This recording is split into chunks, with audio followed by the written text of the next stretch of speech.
Section 1. The world before the door sealed. There's something about a door that never opens. Most doors exist in relation to the outside. You push through them, you come home through them, you leave through them without a second thought. The whole purpose of a door is the space it connects. But imagine a door built for the opposite reason. A door whose only job, from the very first weld, was to seal, to separate, to become a wall so permanent that the people on the inside would eventually forget there was an outside at all. That's what a vault is. Before the bombs fell across the Fallout universe in October of 2077, before the sky turned that horrible orange and the cities of America became tombs overnight, there was a company, Vault-Tec Corporation.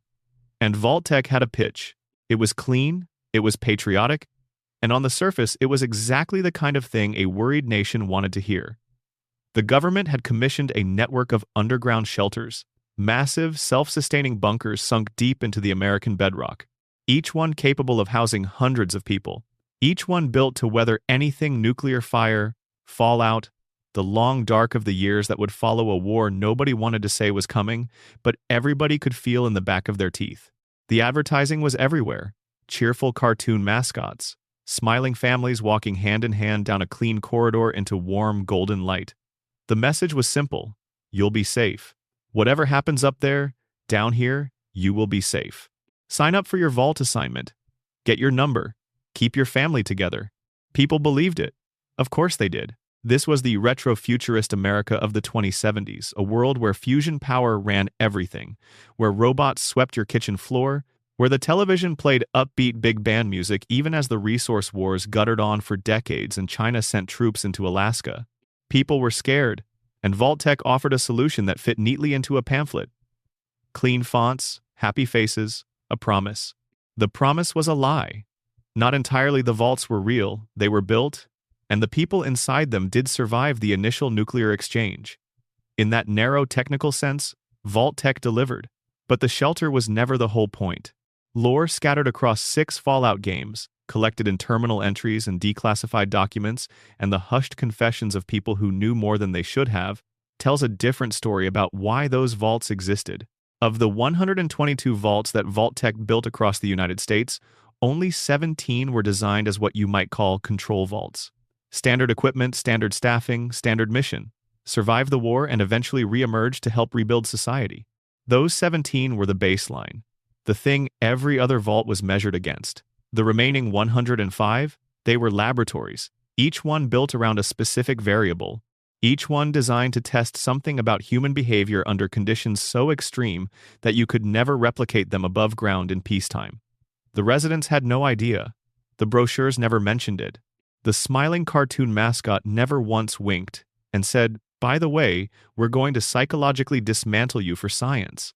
What makes this particularly unsettling, beyond the obvious horror of it, is the scale of planning it required.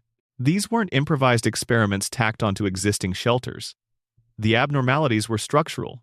They were designed in. The architects knew, the engineers knew, the overseers were briefed in most cases, at least partially. The people who'd be living inside these places, the ones who thought they were getting safety, were the last to know. They were the subjects. And who was watching? The Enclave. That deep state shadow organization woven through the highest levels of the pre-war American government, like a rot through old wood. The Enclave viewed itself as the rightful inheritor of America after the bombs fell. Pure humans, the right people, the ones who'd been smart enough to be somewhere else when the missiles hit. They had access to Vault-Tec's program from the beginning. The experiments running in those 105 vaults were feeding data upward into Enclave hands, building a picture of how humanity behaves under total control, under scarcity, under manufactured stress. If the Enclave ever planned to repopulate a cleansed world, they'd need to understand what breaks people, what bends them, and what against all odds keeps them intact. The war came. The 23rd of October, 2077. The bombs fell in a cascade that took only 2 hours to end everything that had been called civilization for the last few thousand years. The vault doors sealed. The hum of recycled air replaced the sound of traffic and weather. Children who'd been playing outside got yanked inside by parents who'd drilled for this exact moment. The last image a lot of people had of the world they'd always known was a sliver of daylight narrowing to nothing as 4 inches of reinforced steel swung shut behind them. And in most of those vaults, The experiment began. What follows is the story of what happened behind those doors. Not a comprehensive catalog, there are too many, and some have been lost to time or to vaults so thoroughly collapsed that no terminal survived. What follows is the stories worth sitting with. The ones that reveal something about Vault-Tec's intentions, about the overseers who carried out those intentions or refused to, about the people who had no say in any of it, and about the strange, persistent, occasionally beautiful ways that human beings manage to find dignity even in the worst possible situations someone else designed for them. Pull the blanket up a little, get comfortable. This is going to take a while. Before we get deeper into the stories, if you're watching from somewhere quiet right now, whether it's late at night or early in the morning, drop a comment and let me know where you are and what time it is where you're at. There's something kind of nice about knowing this is reaching people all over the world at all different hours. And if you're not subscribed yet, consider it. There's a lot more where this came from. Section 2. Vault-Tec, the company behind the curtain. To understand why the vaults are what they are, you have to understand what Vault-Tec actually was. Not what it said it was in the advertising, what it actually was. By the time construction on the Vault network was in full swing during the late 2050s and through the 2060s, Vault-Tec had grown into something well beyond a simple construction or civil defense company. It had tendrils in government contracting, in military research, in pharmaceutical development. It attended the meetings that mattered. Its executives sat across the table from senators and generals and other executives who were all quietly, carefully building their own contingency plans for a war that felt more like a matter of when than if. Vault-Tec was one piece of a larger apparatus of American institutional power that had decided, without much ceremony, that nuclear war was survivable provided you were already thinking 10 steps ahead. The company's formal involvement with the vaults began in earnest under what was called Project Safe House. This was, on the books, a government-sponsored initiative to design and construct civilian survival shelters at scale. The math was simple. The U.S. had a population of hundreds of millions. You couldn't save everyone, but you could save enough. Enough to constitute a seed population, enough to, in theory, restart civilization after the dust settled and the radiation dropped to manageable levels. Vault-Tec won the contract, which at the time was framed as a massive humanitarian undertaking. What the public version of Project Safe House didn't acknowledge was the second layer of intent sitting underneath it. Vault-Tec's leadership, along with their enclave partners, recognized that building 122 large-scale underground habitats and filling them with hundreds of thousands of people created an unprecedented opportunity for what they called the Societal Preservation Program. If you were going to house people in sealed environments for an indeterminate amount of time, with no external contact, no legal oversight, no press access, and complete control over their food, water, air, and information well, you'd be foolish not to run a few tests. The man most directly associated with designing those tests was Dr. Stanislaus Braun. His name will come up again when we get to one specific vault that might be the most psychologically disturbing location in the entire franchise, but his role at the corporate level is worth understanding first. Braun was the director of Vault-Tec's Societal Preservation Program. He was, in many ways, the chief architect of the experiment layer, the man who looked at 105 vaults full of unsuspecting people and asked, "What can we learn here?" He's also the man who invented the Garden of Eden Creation Kit, better known as the GECK, a device intended to help survivors rebuild after the war. So you have this person who was genuinely invested in humanity's future in one hand, and was designing systems to torture and study that humanity in the other. That kind of cognitive split genuine idealism, combined with profound ethical vacancy, turns up again and again in the Vault-Tec story. The experiments themselves were designed with a brutality that's hard to overstate. Some were blunt force social engineering. Fill a vault with weapons and no locks and watch what happens. Others were subtle in a way that makes them worse. Quiet chemical agents, invisible signals, changes so gradual that the people experiencing them had no idea why their world was falling apart. The design philosophy, if you can call it that, centered on stress. Vault-Tec wasn't interested in how people behaved when things were fine. They were interested in fracture points. What breaks a community? What makes a person choose themselves over their neighbor? What kind of leadership survives genuine crisis, and what kind collapses into tyranny? They wanted to map the full range of human social behavior under conditions that would never be permitted in any legitimate research setting. And in some dark corner of that rationale, there was even a kind of logic to it. If the Enclave's long-term plan involved rebuilding a society after the apocalypse, selecting the right people, the ones genetically and psychologically suited to lead, then having 200 years of data on how different populations responded to different stressors would be genuinely useful. You'd know exactly which type of community structure survived longest. You'd know which personality profiles led to stable governance, and which ones spiraled into chaos within a generation. You'd have, essentially, a field manual for post-apocalyptic civilization, written in the suffering of people who never agreed to participate. There's another layer to Vault-Tec that the TV show brought into sharper focus, though it existed in the game lore first: the company's relationship to the bombs themselves. The evidence points toward Vault-Tec having dropped the first nuclear weapon of the Great War. Not a foreign power, not China. The corporation that sold shelter from the apocalypse appears to have been, at least in part, responsible for starting it. The motivation, as best the lore suggests, was control. As long as the resource wars dragged on, Vault-Tec's influence grew. Their vaults became more valuable the worse things got. Peace would have been bad for business. A managed apocalypse, one they'd prepared for, one they had the infrastructure to survive, would put them in an unparalleled position of power in whatever came after. This is the background against which every single Vault story unfolds. These aren't accidents. They aren't the consequence of a society overwhelmed by disaster. They're the deliberate actions of a corporation that decided it was entitled to treat human beings as data points, and that decided the apocalypse it helped create was acceptable collateral damage for the position of power it expected to occupy when the smoke cleared. The smoke cleared. The position of power never came. Vault-Tec collapsed as a functioning corporate entity along with the civilization it had been part of. The Enclave fragmented and eventually fell across several Fallout games. The data they'd spent decades harvesting sat in terminals and servers in abandoned vaults, largely uncollected, largely unanalyzed, largely irrelevant.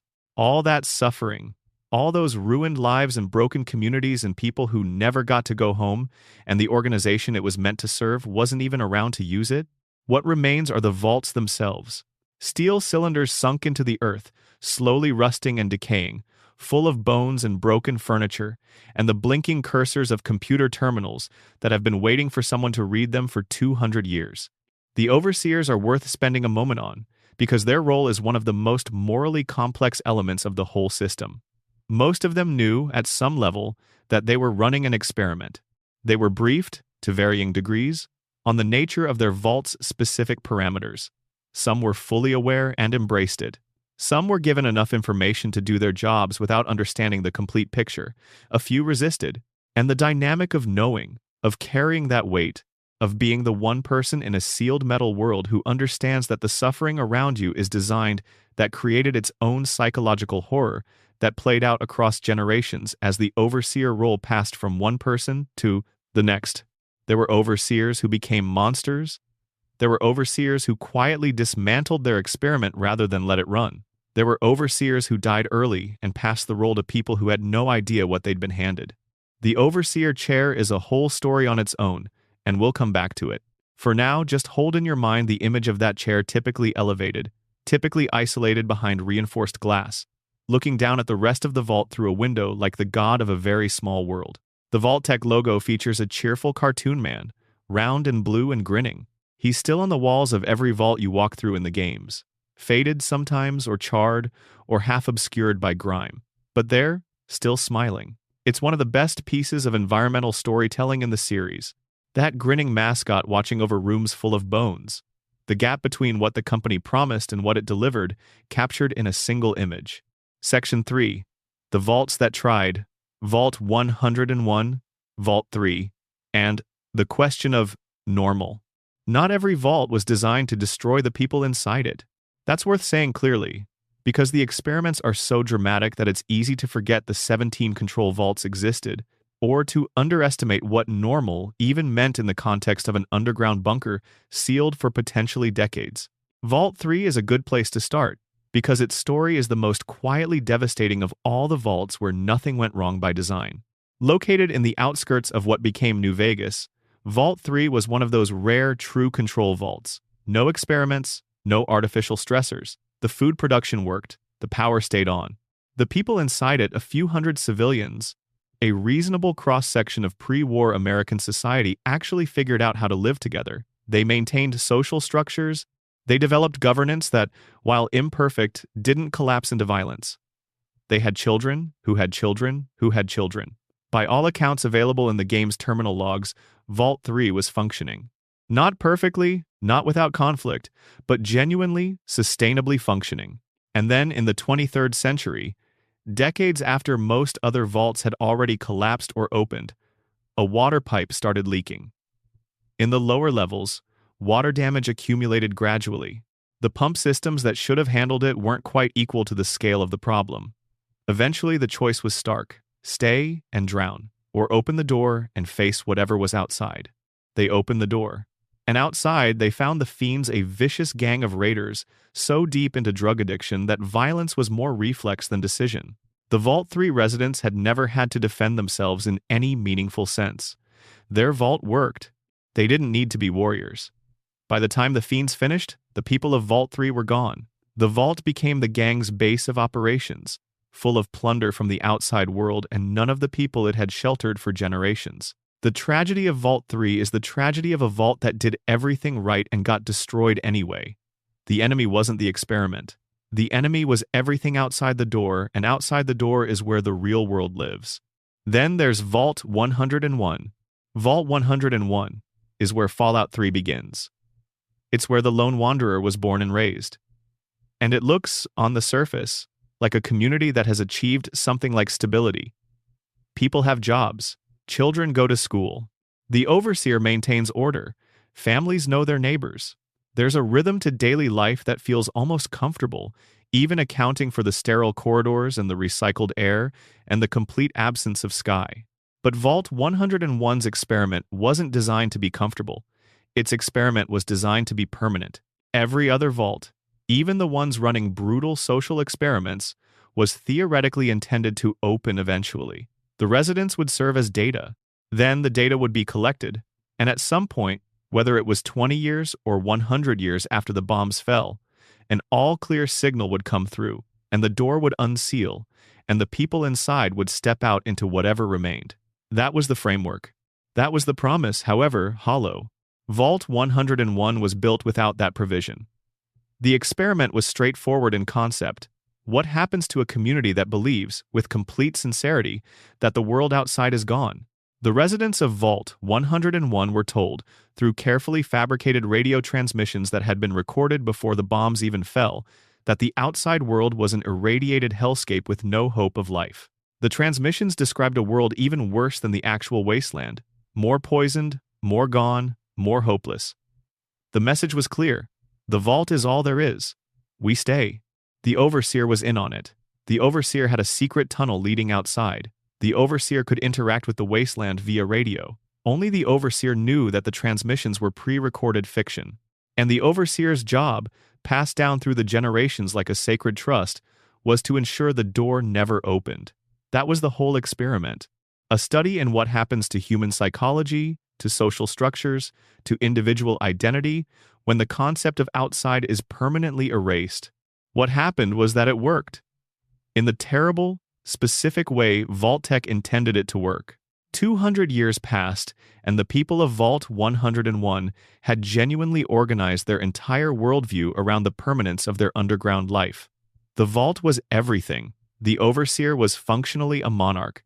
The power that comes from being the only person who knows a closed door can open, that power had a century and a half to calcify into something rigid and self-perpetuating. When the lone wanderer's father, James, escapes to the outside world, the shock to the vault's social fabric is almost physiological. The community doesn't just disagree with what he's done. It can't process it. The overseer responds with violence because the alternative is confronting the possibility that the walls they've built, their entire understanding of reality around, are not, in fact, the limits of the world.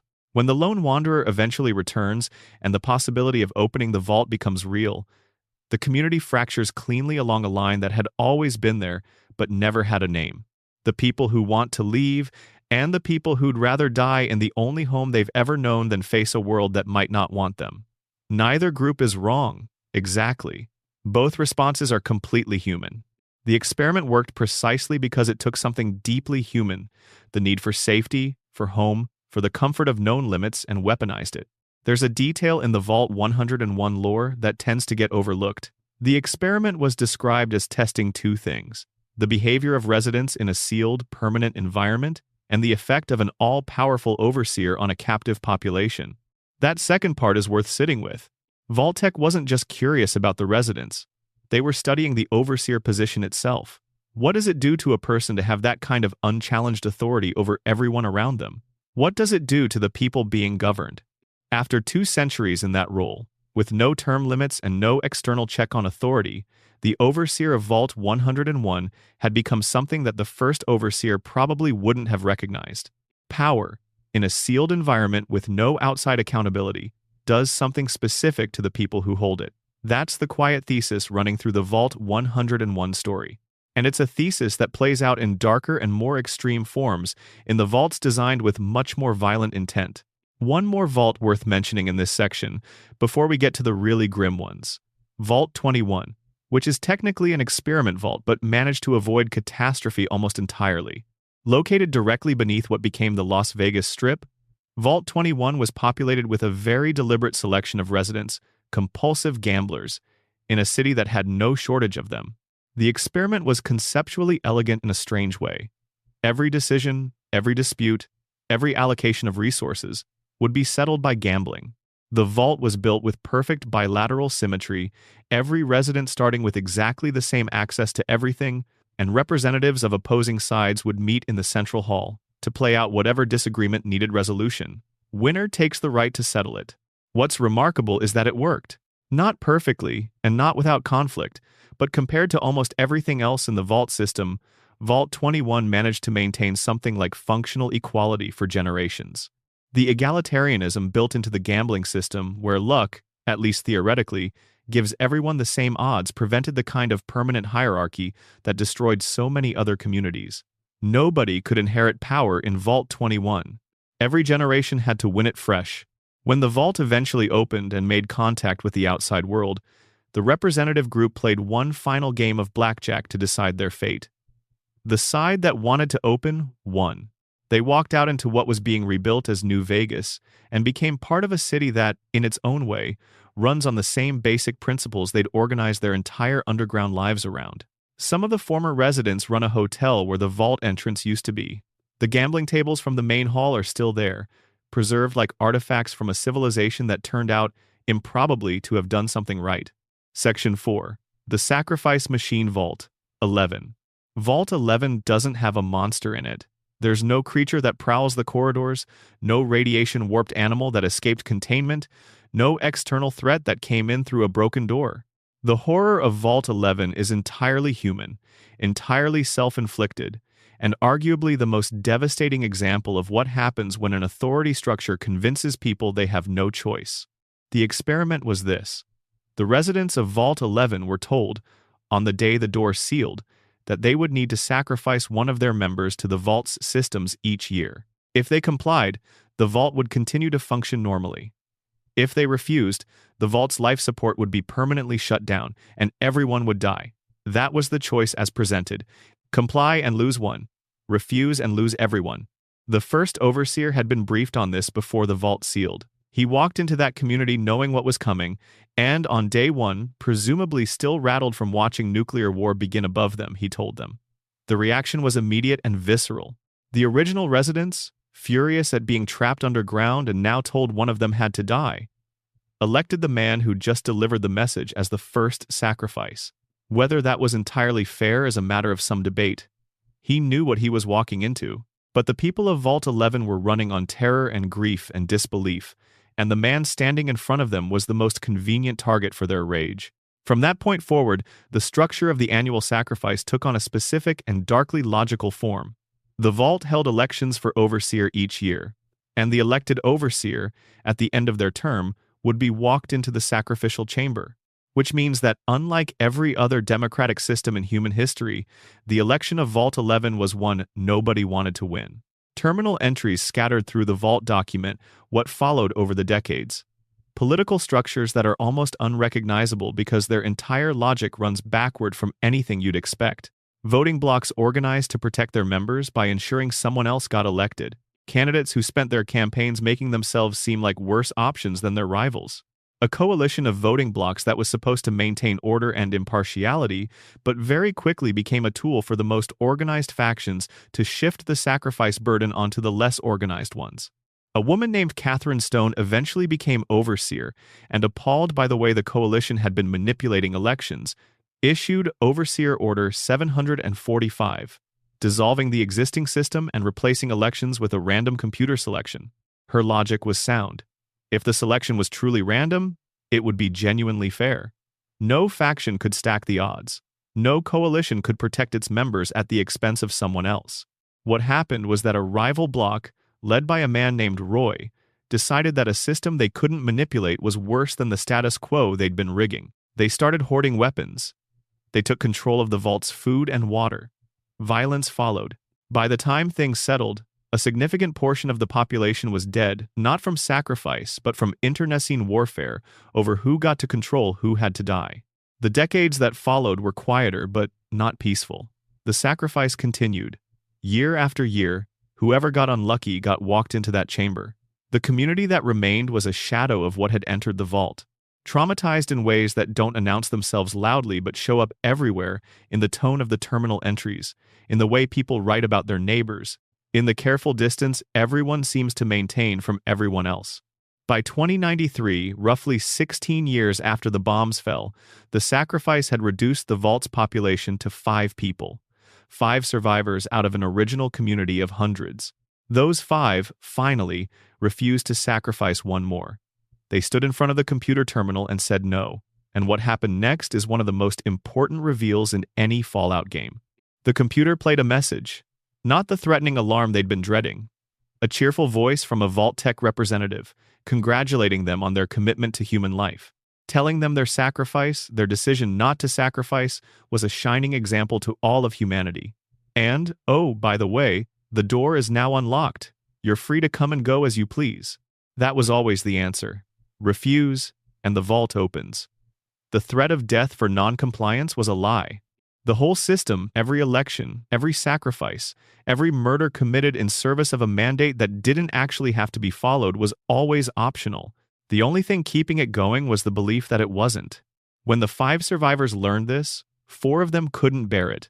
The weight of what they'd participated in, what they'd watched, what they'd let happen to people they'd grown up alongside it was too much. By the time any outsider reached Vault 11, only 1 person had survived the discovery. The other 4 had chosen to end things rather than carry that particular knowledge forward. Walking through Vault 11 in Fallout, New Vegas, you encounter no living humans. What you find are election posters, not cheerful campaign promises, but desperate pleas or sneaky smears. Political messaging engineered to make the candidate look unelectable. You find evidence of the factions, the deals made and broken, the lives that became bargaining chips. You find the sacrificial chamber, and the computer at the center of it, still blinking. The genius of Vault 11 as a story, and it's worth saying clearly that this is one of the best pieces of storytelling in any video game, not just this franchise, is that it doesn't require a villain. Vault-Tec set the conditions and walked away. Every terrible thing that happened afterward was done by frightened people who believed they were choosing between 2 bad options, and never stopped to ask whether both options were real. The experiment was testing a very specific question. Given the threat of total extinction, will a community maintain its prohibition on killing its own members? Or will it sacrifice individuals to protect the majority? The answer, documented in blood across decades, is that people will sacrifice. They will sacrifice when they're afraid, and they will build elaborate social systems to distribute the guilt of it, and they will keep doing it long past the point where any of it makes sense, because the alternative admitting that you chose wrong, that you murdered your neighbors for a threat that was never real, is more than most people can hold in their hands. The one person who walked out of Vault 11 alive went to live in Novak, a small settlement in the Mojave wasteland. They are never mentioned in the game by name. They are only referred to obliquely in a holotape recording found in the vault. What they must have carried with them for the rest of their life isn't something the game spells out. It doesn't need to.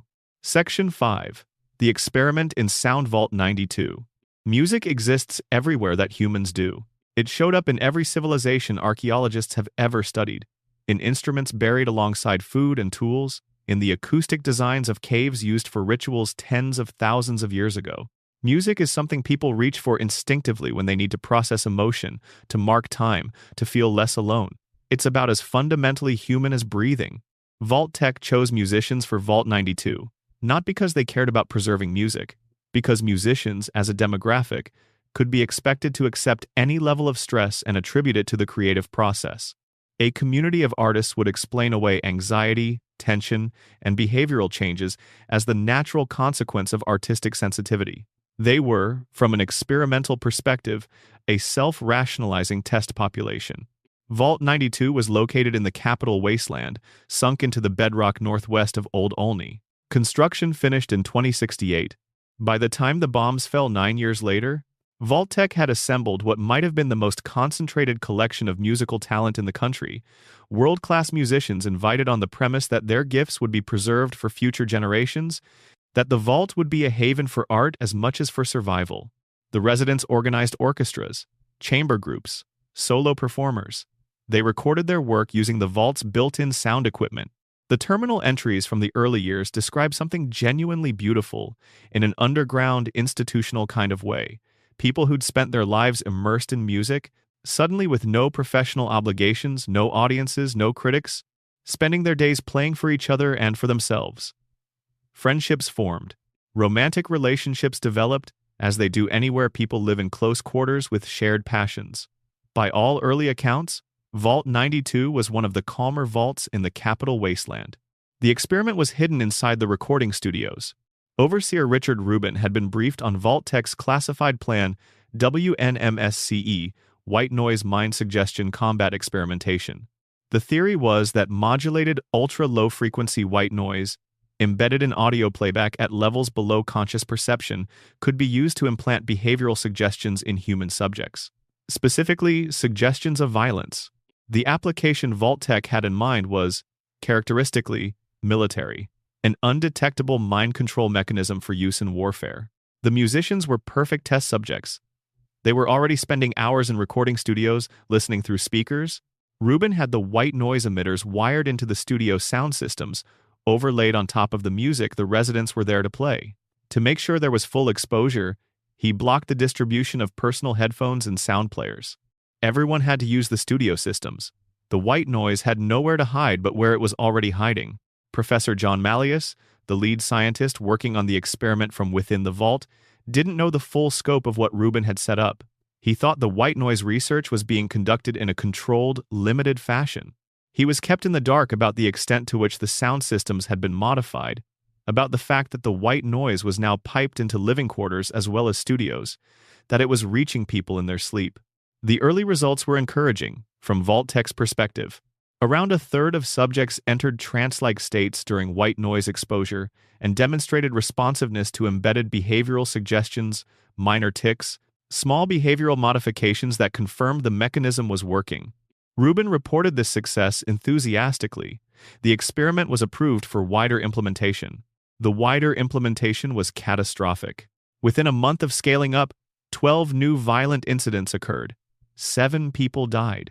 The victims were described, in clinical language that barely contains the horror of it, as having been torn limb from limb by once respected representatives of the musical profession.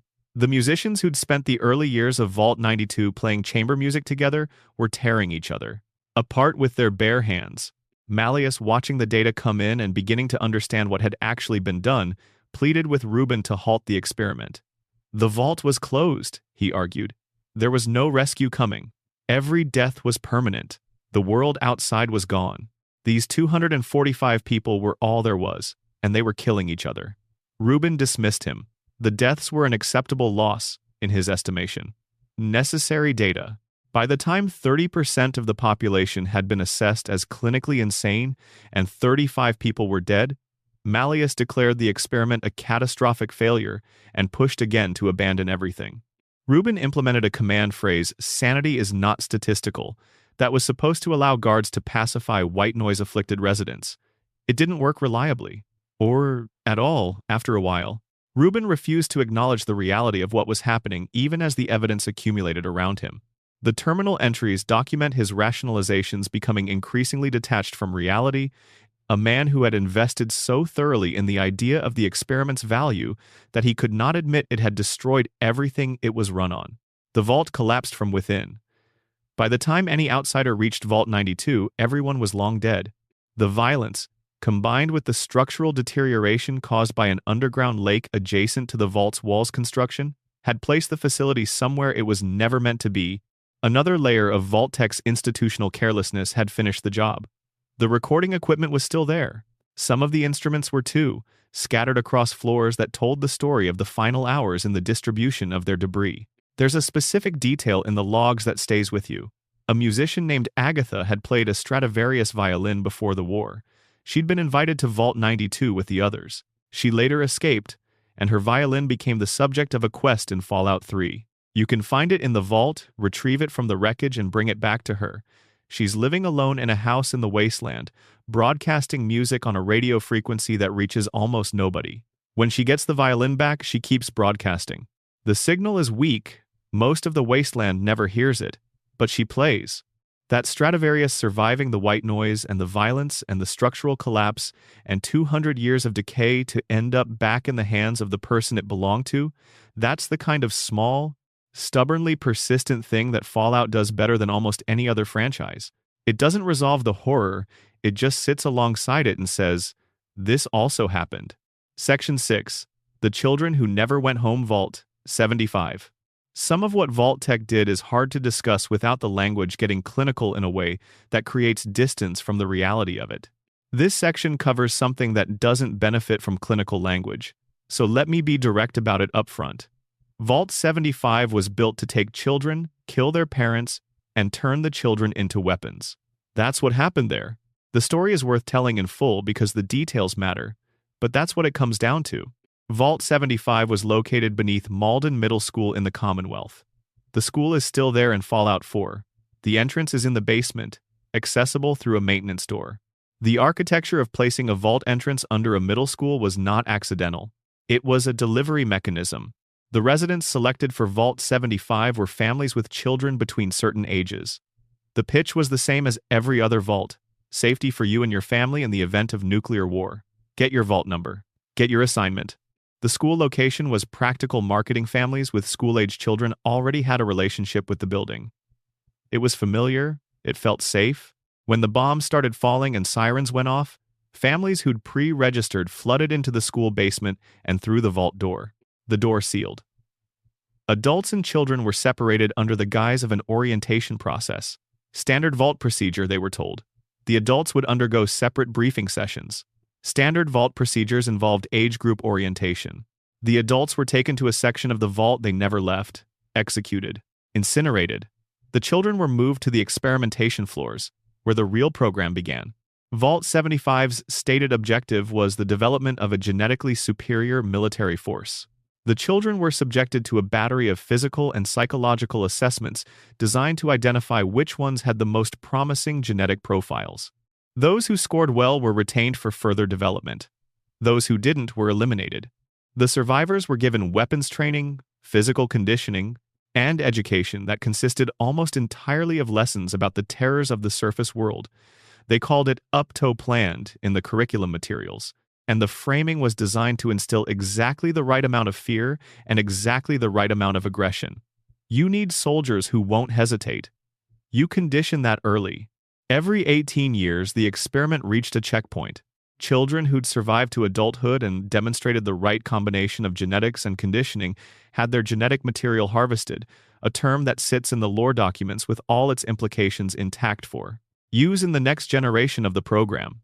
The scientists running the facility fully expected this to continue indefinitely, cycling through generations of engineered humans, each one built to be better suited to whatever role Vault-Tec and the Enclave had in mind for them. What actually happened was that, at some point, some of the subjects, now adults, now trained fighters, figured out what was being done to them. The records aren't completely clear on the timeline, but the facility shows evidence of a violent revolt. The scientists who ran the program were killed by the people they'd spent years creating. Some of the survivors escaped to the surface. Where did they go? The lore doesn't say. They walked out of a vault beneath a middle school that had spent decades turning children into soldiers, into a wasteland that had its own ideas about what people were for. Whatever they found up there, whatever happened to them, it wasn't documented in a way that survived. When you explore Vault 75 in Fallout 4, the facility has been abandoned for years. The equipment is still there. The curriculum materials are still there, with their careful language about the dangers of the outside world. The assessment chambers are intact. The areas where the adults were processed are accessible if you know where to look. It's one of the most disturbing physical spaces in the games, not because of what's currently in it, but because of what the architecture says about what used to be. The detail that tends to linger for people who've played through it is the school above. The desks are still up there. The lockers. The hallway bulletin boards with whatever was on them when the bombs fell. Vault 75 is directly underneath a school that looked like every other school in America on the 22nd of October, 2077. And then the next day it had a different purpose entirely. Section 7. The garden that ate its gardeners. Vault 22. If Vault 75 is horror in the most direct sense, Vault 22 is horror of a different flavor, the slow, creeping kind that grows up around you before you realize what it is. Vault 22 was always described as a green vault, an agricultural experiment. Its residents were scientists, botanists, horticulturalists, and specialists in crop production, people selected specifically for their expertise in growing food. The stated purpose was developing sustainable food production systems that could support vault populations indefinitely, solving one of the most practical problems any sealed underground community would face. It was also, publicly, framed as an agricultural research program for combating global hunger. Noble intentions, scientific mission, save the world by learning how to grow things underground. The working environment was good, by Vault standards. The residents had meaningful work that they were passionate about. Progress was real and documentable. One of the successful experiments involved a fungus, Beauveria mordicana, originally an entomopathogenic organism developed for pest control at the Big MT research facility before being shared with Vault 22. When a pest organism was exposed to the fungal spores, the fungus colonized the host body and gradually killed it. Importantly, even after death, the fungal colony continued to animate the host, moving it around, using it to spread spores to other hosts. Effective pest control in a ghastly way. The Vault 22 scientists knew about the host animation property. They were careful with it initially. The organism was kept contained, subject to standard biosafety protocols. The work continued. Then at some point, and this is documented in stages in the terminal entries, the way any slow disaster is documented, in the growing gap between official assessments and actual conditions, the fungus became airborne. The first confirmed human infection was a Dr. Harrison Peters, who documented his own symptoms with the detached precision of someone who understood exactly what was happening to him and had no idea what to do about it. The spores entered the respiratory tract. The colonization process in humans was the same as in insects, gradual, systematic, and fatal over a period of 10 to 20 days. The difference was the scale.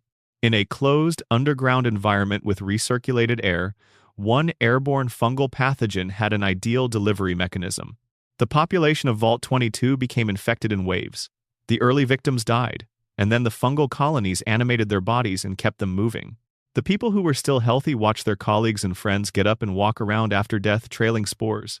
The Vault's climate control systems, designed to maintain optimal growing conditions, created a perfect environment for fungal spread. Every ventilation shaft was a highway. 118 people managed to escape the vault before the doors were sealed to contain the outbreak. What they found outside was the Mojave Desert. What they brought with them, distributed in their lungs and on their skin, and in the air that moved with them, was the fungal infection. The 118 survivors scattered. The lore documents what some of them became cannibalistic killers, slaughtering other survivors and feeding on the dead. The fungus had not just preserved their bodies after death. In some cases, it appears to have begun affecting cognition and behavior before death, during the late stages of infection. When you explore Vault 22 in Fallout, New Vegas, the plant growth has completely overtaken the facility. Vines and root systems press through the walls. Spore carriers, the fungal animated bodies, move through the corridors. The research terminals are still active in places. still reporting data from experiments that nobody has been alive to check for 2 centuries. The greenhouse sections, where the agricultural work was happening, have become something else, entirely a sealed environment that the fungus has colonized completely, growing in the dark on whatever organic material remained. There's a quest in New Vegas that takes you through Vault-22 in search of research data that could, theoretically, help solve food shortages in the wasteland. The research that started all of this, the agricultural science that the vault was built around, produced results that are still potentially useful. The tragedy is complete. The knowledge that could feed people exists on servers inside a vault that became a fungal nightmare, accessible only if you're willing to navigate through the bodies of the scientists who created it. Vault-22's entrance sign was vandalized. At some point, someone added graffiti over the welcoming official text. It reads, "Stay out. The plants kill." Above it, the original sign is still visible underneath. Cheerful, corporate, describing the vault's mission in the optimistic language of a pre-war agricultural research center. 2 layers of meaning, one painted over the other.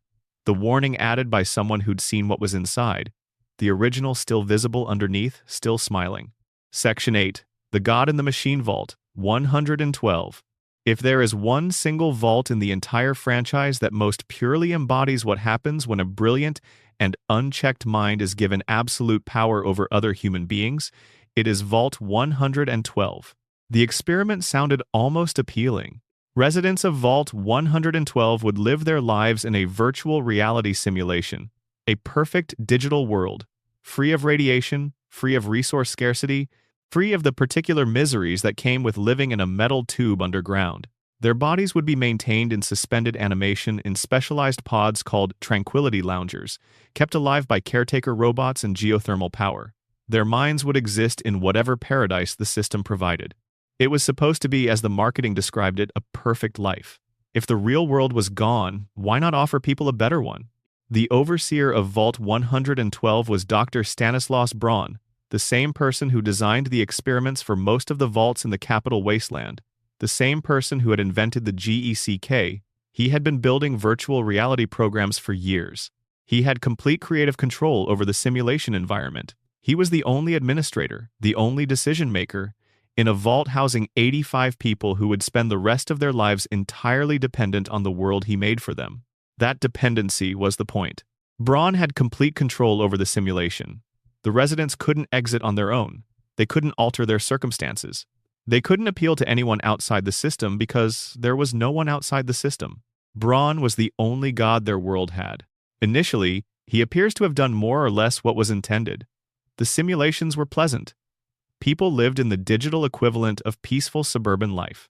The kind of idealized American existence that the pre-war aesthetic was built on: clean streets, friendly neighbors, a sky that was always blue, problems that resolved themselves by dinner time. The residents were content. And then Braun got bored. The process of descent is documented in ways that make it feel almost familiar, which is part of what makes it so disturbing.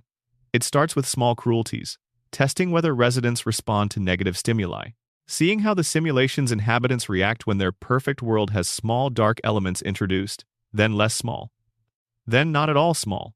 Braun's virtual world became an instrument of psychological torture, with residents who had no understanding of what was being done to them and no way to escape it, cycling through scenarios designed specifically to maximize suffering. When he tired of a particular torture, he would wipe the residents' memories and start fresh. A new scenario, new circumstances. The same captive people, experiencing the same world for the first time again, with no recollection of what had come before. This went on for approximately 200 years. When the lone wanderer enters Vault 112 in Fallout 3, the first thing they see in the pod room is the loungers themselves, egg-shaped, clinical, each one containing a body in suspension with vital signs still registering. The residents are alive. They've been alive for 2 centuries, sleeping through whatever nightmare Braun is currently running. The player has to enter the simulation to get information relevant to the main storyline, and what they find inside is Tranquility Lane, a 1950s-themed American neighborhood, frozen in perpetual afternoon sunlight. Braun presents himself in the simulation as a little girl named Betty, cheerful, sweet, helpful in a way that doesn't quite land right. He asks favors of the player character. The favors are forms of cruelty directed at the simulation's residents who have no idea they're living in a program and no understanding that the world they inhabit was designed by someone who spent the last 200 years deciding what they would feel. The question, Vault 112, poses one that the Vault-Tec narrative returns to in different forms across multiple games, is what happens to a human being when given absolute, unchecked authority over other human beings with no possibility of consequences. Braun was not a monster in the conventional sense when the experiment began. He was a brilliant scientist with genuine contributions to humanity's survival toolkit. But 2 centuries of godhood, 2 centuries of being the only entity in a world whose rules he both made and enforced, with no one to answer to and no one capable of challenging him, it did something to him. The little girl avatar might be the most precise expression of it. Braun, presenting as innocent, as helpless, asking you to do the dirty work for him while he watches. There's a way to defeat Braun in the simulation, using a hidden terminal that the Vault-Tec technicians installed as an emergency failsafe. Activating it unleashes a series of AI systems that forcibly pacify the simulation's hostile elements and, as a side effect, kill all the residents that Braun has been torturing. They die in their sleep, in a simulation that finally goes quiet. Whether that qualifies as mercy is the kind of question that Fallout leaves pointedly unanswered. Braun's body, in the physical vault, continues to be maintained by the caretaker robots regardless of what the player does. He exists in a pod of his own. Whatever he's experiencing, whether his simulation persists after its inhabitants are gone, whether he sits in a digital world that suddenly has no one in it but him, the game doesn't say. He just lies there, suspended, behind reinforced glass, in the quietest vault in the capital wasteland. Section 9. What the terminals say. One of the strangest experiences in the Fallout games is sitting down at a terminal in a ruined vault and reading. Most of the time, the content of what you find is functional records of inventory, maintenance logs, formal reports from administrators following institutional protocols, but scattered through those files are the other things, the unofficial entries. The ones written at 2 in the morning by someone who couldn't sleep. The ones that start with, "I don't know who will ever read this," and then proceed to tell you everything. These are the human documents of the Vault system, and they're often the most affecting thing in the games precisely because they weren't designed to be affecting. They're private records that became permanent by accident, preserved in systems that nobody thought to shut down. Vault 87 has some of the most devastating terminal entries in the franchise.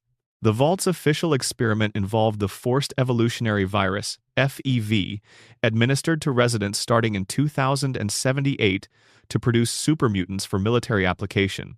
By the time Fallout 3 takes place, nearly 2 centuries later, Vault 87 is entirely overrun with the mutants it produced, who've been kidnapping surface dwellers and infecting them with whatever FEV supply remains, trying to replenish a resource that's slowly running out. The original residents are gone in every meaningful sense, converted into beings that retain nothing of who they were. But in the maintenance terminal entries, before all of that, an engineer named Daniel Koster hid a message in the maintenance request, logs the only system he could access without triggering security scrutiny. He wrote about his wife Mercia, who had been taken by the medical section and given a diagnosis they wouldn't share with him. She was gone, and no one would tell him why. He suspected the experimentation. He had no way to prove it. The message was addressed to Vault-Tec headquarters, requesting help, documenting what was happening.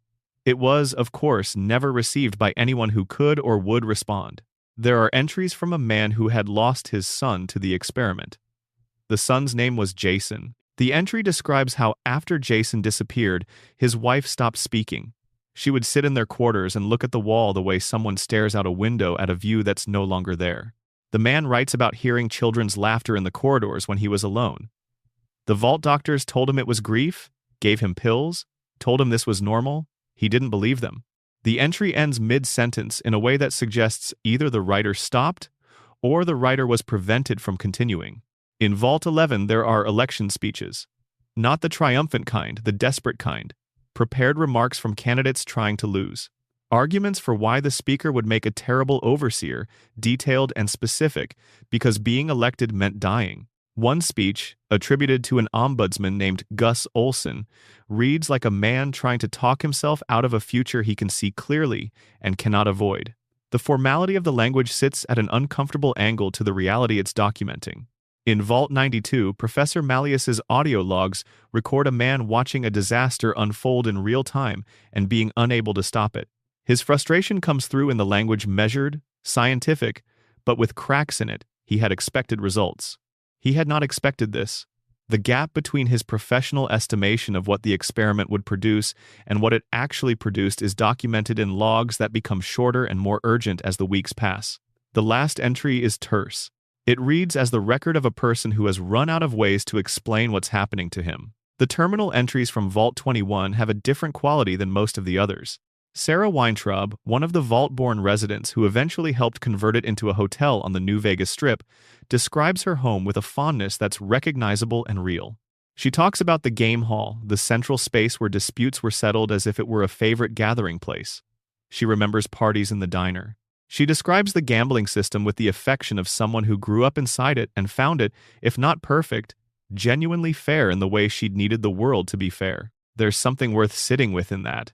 The people of Vault 21 developed an attachment to their vault that the residents of Vault 101 developed under very different circumstances. Both groups were deeply bonded to their underground world. One had been manipulated into that bond through fabricated information. The other had built it themselves through a system that, for all its strangeness, treated them as equals. The emotional quality of the attachment, the warmth versus the defensive clinging, is entirely different, and you can hear it in the language. In Vault 87, the official overseer logs maintain their professional detachment almost until the very end. There's something almost more unsettling about that than the informal terror of the other entries. The overseer of Vault 87 was briefed on the FEV experimentation. The logs document the transformation of the vault's residents in language calibrated to minimize rather than describe. Subjects continue to develop where another person might have written, "People are becoming unrecognizable." Processing continues within expected parameters, where someone else might have written, "We're running out of places to put them." The gap between what the formal language says and what the informal entries say is the gap between institutional reality and human reality. Vault-Tec built its experiments on the assumption that the institutional layer was the truth. The terminal entries that survive are evidence that the human layer was always there underneath it, pressing up against the formality, finding cracks to get through. Section 10. The vaults that succeeded and what that means. We've spent a significant amount of time in the worst corners of the vault system, and that's appropriate. Those are the places with the most story compressed into them. But the question of which vaults actually succeeded, and what success even looks like in this context, is worth exploring directly. Because the answer is more complicated than it appears. Vault 81 is one of the clearest success stories in the franchise, and its success happened precisely because the original overseer chose to break the rules she'd been given. Vault 81 was designed with a specific experimental mandate: develop a universal cure for every disease humanity might face, using the residents as test subjects. The vault was physically divided into two sections: the main living area, where the residents went about their daily lives, and a hidden section where Vault-Tec scientists would conduct their research. The connection between the two spaces was invisible to the residents. They didn't know the hidden section existed. They didn't know that the propellant nozzles in their quarters, labeled as fire suppression equipment, were actually delivery systems for the diseases the scientists were testing. They didn't know that the people in the lab section were watching through one-way glass, documenting their symptoms, adjusting dosages. The original overseer's name was Olivette. She'd been briefed on the experiment before the vault sealed, and from the very first days of the vault's operation, she found herself unable to follow through. The records show her stalling, finding reasons to delay the experiment's activation, requesting additional data, citing procedural concerns.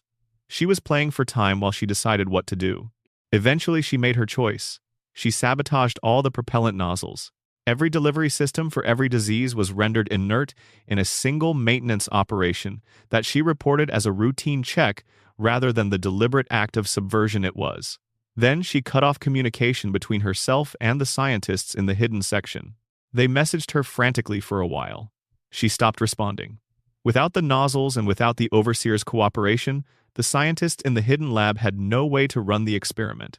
They died there eventually. Of old age, their project permanently stalled. But the scientific work itself kept going, in a way nobody intended. A robot, a modified Miss Nanny unit named Curie, had been assigned to the research section and continued working on disease research with the complete dedication of a machine that doesn't know when to stop. She spent decades analyzing samples, running tests, cross-referencing data, working toward the universal cure that the human scientists had been trying to develop through cruelty. She got much further than they did. When the sole survivor arrives at Vault 81 in Fallout 4, the vault is functioning. It has a community, children, adults, an overseer who knows vaguely that something unusual happened with the original experiment but doesn't fully understand the details. When a young boy named Austin accidentally gets into the hidden lab section and is bitten by a mole rat that's been infected with the experimental disease variants, Curie provides the last surviving dose of a universal cure she'd been developing for over a century. The cure works.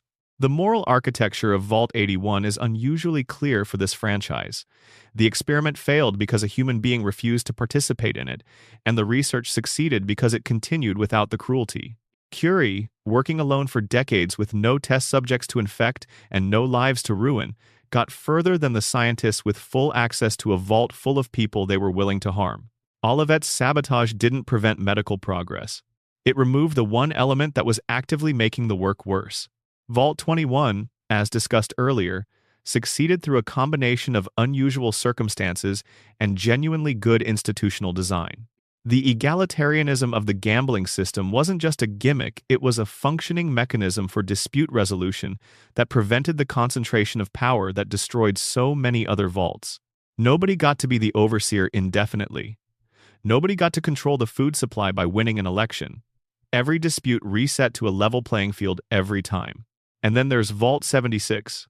In the lore of Fallout 76, Vault 76 was designated as a control vault that was designed to open on the tricentennial of the United States, the 23rd of October, 2077, plus exactly 25 years. 2102. The residents were selected for their skills in rebuilding. They were given specific education and training oriented toward the outside world. This was the vault intended to produce the first wave of people who would actually go back up there and try to put something back together. It opened on schedule. Whether that counts as success depends on what you believe success was. The vaults were originally designed to release people into a rebuilding effort that the Enclave would oversee. That oversight never materialized. The people of Vault 76 walked out into Appalachia 2 decades after the war, with their rebuilding skills and their relatively stable psychology, and found a wasteland that had been shaped by the same patterns you'd expect, the same violence, the same resource scarcity, the same fractured attempts at community formation that characterized everything outside the vaults. They were prepared as any vault dwellers ever were, for a project whose scope was larger than any preparation could fully address. The success of a vault, if you're willing to define success charitably, might simply be the survival of the people inside it long enough to have another chance at something. Vault 21's people survived and became part of New Vegas. Vault 81's people survived and maintained a functional community into the 3rd century after the bombs. Vault 76's people walked out with their lives and their skills intact.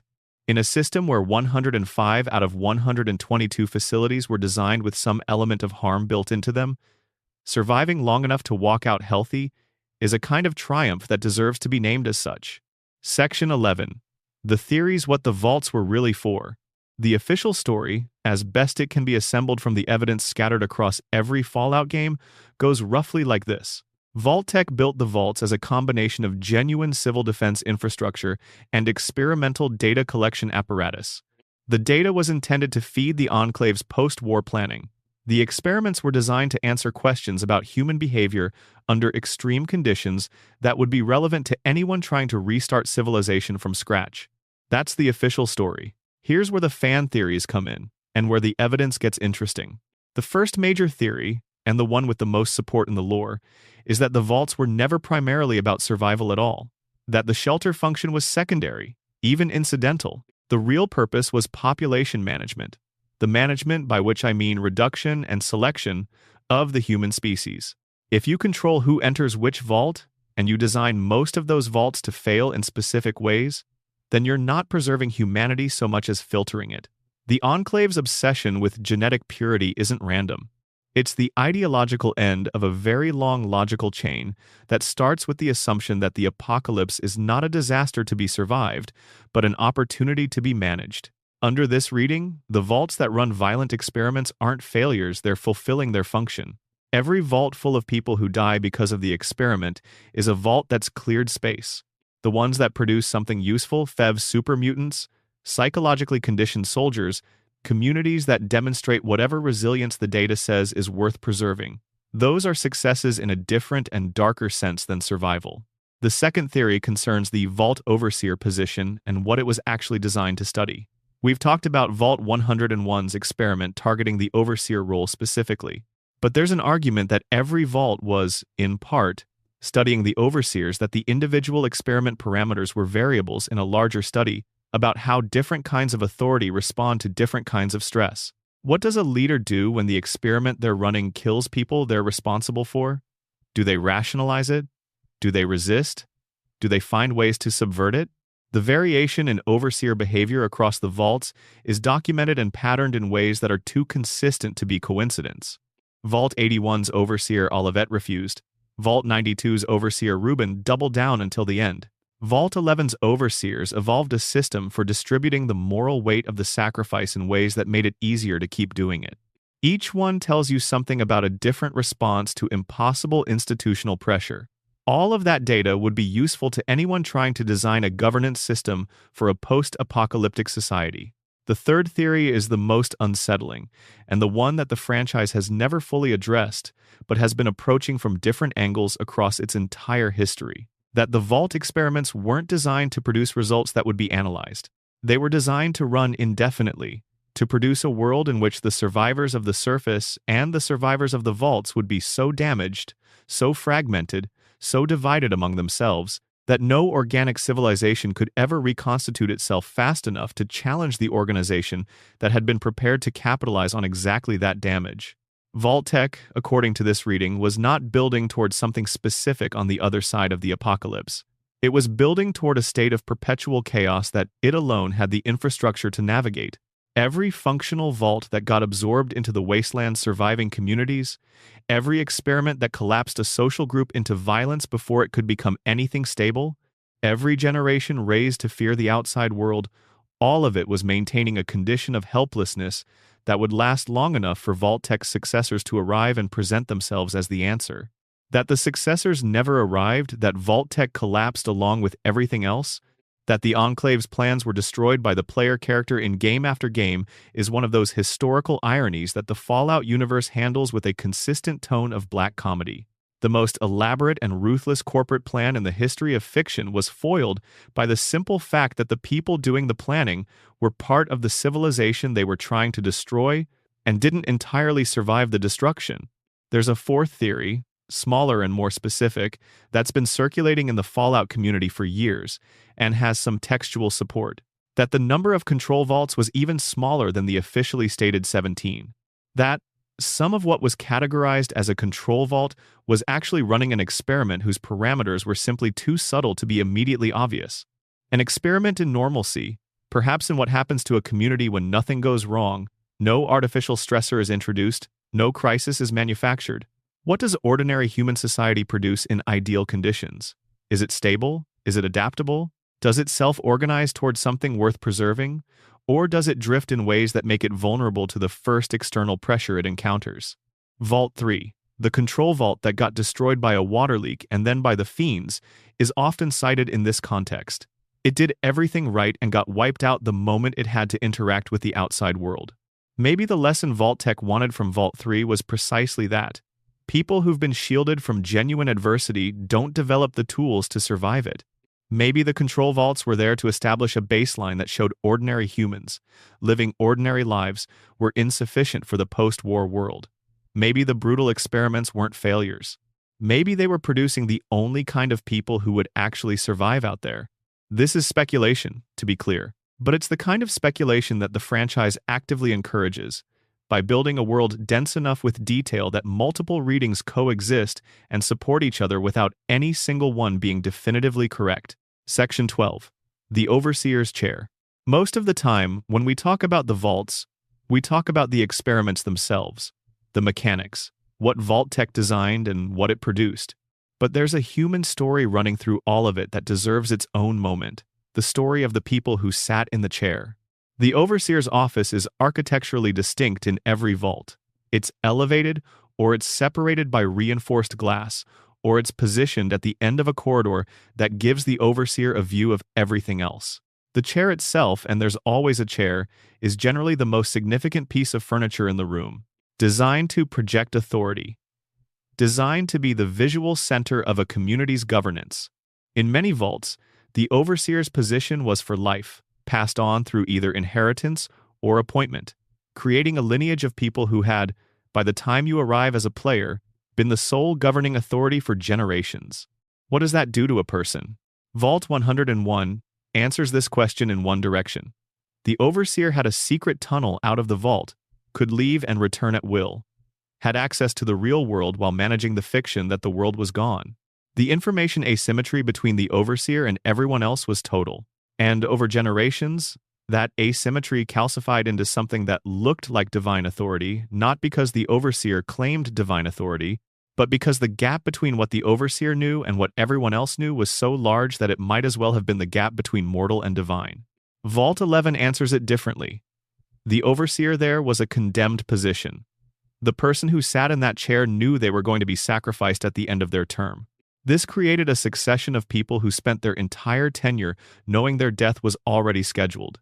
The terminal entries from various overseers across the decades of Vault 11's operation show what that does. The early ones write with a kind of stunned disbelief. The middle period entries have the particular exhausted resignation of people who've processed their fate and are trying to make something of the time they have. And the later ones are harder to read because they're shorter, and they've stopped explaining themselves to anyone.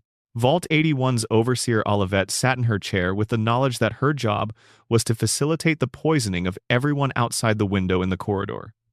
She had the institutional authority to say yes. She chose no. The fact that her choice saved the people of Vault 81 doesn't erase the weight of what she was carrying for the years between becoming overseer and the moment she completed the sabotage. She knew what was in the nozzles.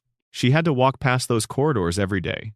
The interesting thing about the overseer position across the franchise is how consistently it demonstrates the same principle. Concentrated authority in a closed system tends toward pathology regardless of the individual character of the person holding it. Braun was probably not a sadist before 2 centuries of absolute control over a virtual world, with no accountability. The overseers of Vault 11 who kept the sacrifice going weren't necessarily cruel people. They were people who had inherited a system that made cruelty the path of least resistance, and maintained it because changing it would require confronting what the system had already done.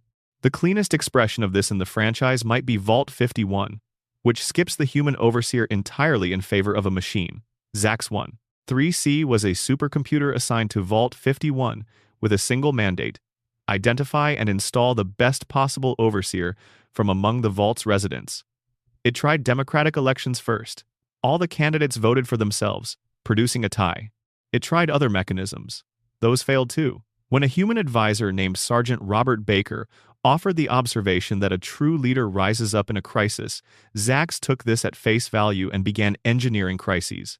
Progressively, systematically, the Vault became a sustained survival scenario in which the residents were subjected to increasingly severe manufactured threats until only one person was left standing. The irony of Vault 51 is that Zax found its overseer. The person who survived the selection process was genuinely capable, genuinely adaptive, genuinely the kind of leader that Baker had been describing. And the Vault was left with one person in it, the most capable overseer of any vault in the franchise, elected through the most brutal process, governing a community of one. There's something worth sitting with in the way that the franchise imagines governance. The overseer structure was copied from Vault-Tec's institutional imagination, a corporate hierarchy transplanted into an underground bunker. The assumption was that someone needed to be in charge, that authority needed to be concentrated somewhere specific, that a closed community under stress required a single point of decision. And again, across vault after vault, the franchise shows that assumption producing the same kinds of failure. The concentration isn't the solution to the stress. In most cases, it is the stress. Vault 21 is the only vault in the franchise that doesn't have an overseer in the traditional sense, and it's also the only vault that maintained genuine egalitarianism. The gambling system's brilliance was that it was an authority structure without a permanent authority. Anyone could win. Nobody got to keep winning by default. Every dispute had to be relitigated on its own terms. It was inefficient, and it produced its own kind of dysfunction. But it prevented the thing that destroyed most of the other communities: the gap between the person who decided and everyone who had to live with the decision. Section 13. The Gary Problem and Other Cabinet of Curiosities. Not all vault stories are tragic in the straightforward way. Some of them are tragic in a way that has a dark comic undertone, or that reveals something absurd about the ambitions that produced them. Vault 108, for instance, is in many ways the definitive example of what happens when a simple experiment interacts with circumstances nobody planned for. The design of Vault 108 was grim even before anything unexpected happened. The overseer selected for it, a man named Brody Jones, had been chosen because he was predisposed to a rare form of cancer expected to kill him within roughly 3.5 years of the vault sealing. The point was to study the power vacuum, what happens to a sealed community when its leader dies, and no succession plan was put in place. Standard vault equipment issues were scheduled to malfunction at planned intervals. The main power supply was designed to fail after 20 years, during a 38-year planned seal period. The backup power was intentionally insufficient. Medical equipment was designed to be unreliable. No entertainment systems were provided.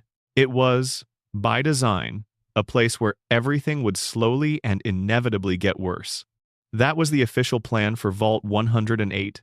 What actually happened was that the residents, dealing with the planned malfunction cycle and the psychological weight of inadequate equipment and no entertainment and a dying overseer, developed a cloning facility.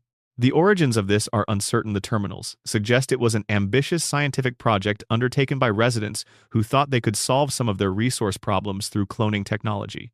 They cloned a man named Gary. Each iteration of Gary came out more aggressive and less communicative than the last.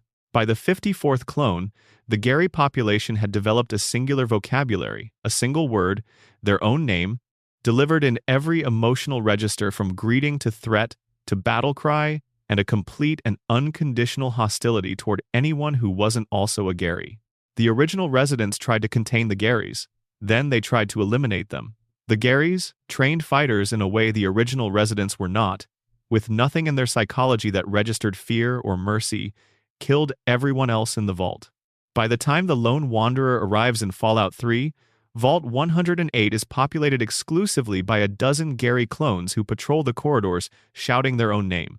There's something specifically surreal about Vault 108 that makes it stand out from the others. All the other terrible vaults have the horror of human choices, of systems, and the people who implemented them. Vault 108 arrived at its final state through a process that nobody was managing, that emerged from the collision of bad institutional design and a scientific project that ran away from everyone involved. It's the vault that produced a perfect symbol of everything that can go wrong when you put people in an impossible situation and assume they'll find orderly ways to cope with it. The Garys are also, in a very specific sense, the franchise's most efficient critique of the entire Vault project.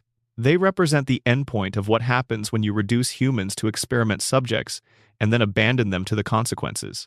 They retain one thing from the man they were cloned from: his name. Everything else is gone. They move through the corridors of a place that was supposed to shelter people, shouting the only word they have left. Vault 34, in New Vegas, has a different kind of absurdity to it. The experiment was about resource allocation and the potential for violence in a population with access to too many weapons. Vault-Tec filled Vault 34 with an armory that was deliberately, significantly overstocked relative to the population that lived there. Weapons everywhere, no locks on the armory doors. The rationale, as best it can be understood from the documentation, was to study what a community does when access to lethal force is essentially unlimited. What they do, it turns out, is have a civil war about whether to go unarmed. One faction believed, reasonably, that having so many weapons was itself a source of instability, that disarming voluntarily would reduce the violence that access to arms was generating. The other faction believed, also reasonably, that unilateral disarmament in a vault full of guns was suicide. The debate escalated in the way debates in Vault-Tec environments tend to escalate. not gradually but suddenly and completely, once the pretense of resolution was dropped. The unarmed faction won, in the technical sense that they were the last ones alive after the conflict ended. They opened the vault, and outside the fiends were waiting, a gang whose entire identity was organized around violence. The people who had just won a civil war over the right to be unarmed were killed immediately. The absurdity of Vault 34's endpoint is so complete that it almost tips into comedy, and the franchise lets it. Fallout has always understood that the difference between tragedy and farce is primarily a matter of distance. Then there are the vaults that never appeared in the games, documented only in pre-release materials and design documents. The one with 999 women and 1 man, the one with 1 woman and 999 men.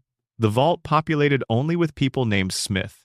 The vault where the experiment was that the entire resident population was made up of actors who'd been told to pretend to be ordinary vault dwellers. These are documented but uncompleted stories, and in some ways their incompleteness is part of the point. The franchise built a system large enough that the edges of it extend beyond what could ever be fully explored. Section 14. The Vaults We Never See. There are 122 known vaults. The games visit maybe 20 of them in any meaningful depth. The rest exist as references, as mentions in terminal entries or dialogue, as numbers in a list that implies a much larger universe of horror and strangeness than any single playthrough could contain. The Fallout Bible, a series of design documents created by Chris Avellone during the early 2000s that expanded on the franchise's lore, though its canonical status is complicated, provides details on several vaults that never made it into the games. These documents have to be treated carefully, since some of the information in them has been superseded by later releases. But they sketch out experiments that are worth knowing about because they show the range of what Vault-Tec was willing to consider. Vault 29, which the Fallout Bible describes but which was never fully implemented in a released game, was populated only with children under the age of 15. The experiment involved separating these children from their parents entirely. Parents were redirected to other vaults and allowing the vault's robotic systems to raise the children without adult human guidance. The goal, presumably, was to study what a generation raised by machines would look like compared to a generation raised by people. What kinds of social structures would emerge without the transmission of adult human behavior patterns? What the experiment actually produced is never fully described in the available documentation, which means the imagination has to fill in the gaps. Children raised by robots in an underground bunker, with no adult humans to model against, and no knowledge of the world they were supposedly being protected from. The relationships they'd form, the hierarchies they'd develop, the moral frameworks they'd construct, without the benefit of accumulated human tradition to draw on. It's the kind of situation that a developmental psychologist could probably lecture on for hours. The known outcomes of institutional child-rearing, combined with the specific variables of vault isolation and robotic caregiving. There's a vault documented in design materials that was populated with people who all shared the same last name. Every resident was a Smith. Not related, in most cases just people whose last name happened to be Smith, selected from across the country. The experiment's purpose isn't entirely clear from what survives, but the most common reading is that it was testing the effect of nominal kinship, whether the shared name would cause the population to develop a sense of tribal identity, even in the absence of actual genetic relationship. Whether people would treat each other as family because the language of family was available to them, even if the underlying reality wasn't. The Vault of Professional Actors, if it was ever built, would be one of the most philosophically interesting experiments in the system. People told to pretend to be ordinary vault dwellers, living out the fiction of ordinary vault life, in a situation that was simultaneously completely real and completely artificial. How long before the performance and the reality became indistinguishable? How do you maintain a self separate from a role you're playing 24 hours a day for years? This is the kind of experiment that sounds like a philosophical thought experiment, but is presented in the Fallout universe as a practical research question. Vault 77 has a special place in the franchise's extended lore. Referenced in a webcomic released by Bethesda during the Fallout 3 promotional period, Vault 77 was populated with a single man and a crate of puppets. The comic follows this man referred to simply as the Vault 77 Dweller, as he lives alone in the vault, performing puppet shows for an audience of no one, slowly developing relationships with the puppets that are both heartbreaking and darkly funny. He eventually escapes the vault and wanders the wasteland with his puppets, encountering the usual dangers. Vault 77 is a joke, in the sense that it was designed as light promotional content, But it also captures something real about what the most extreme vault experiments did. They took a normal human drive, the need for community, for connection, for relationship, and twisted the conditions around it until the person had no choice but to find creative ways to meet that need.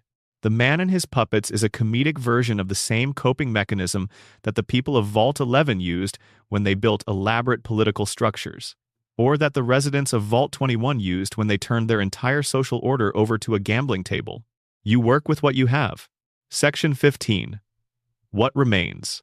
200 years after the bombs fell, the vaults are ruins. Most of them.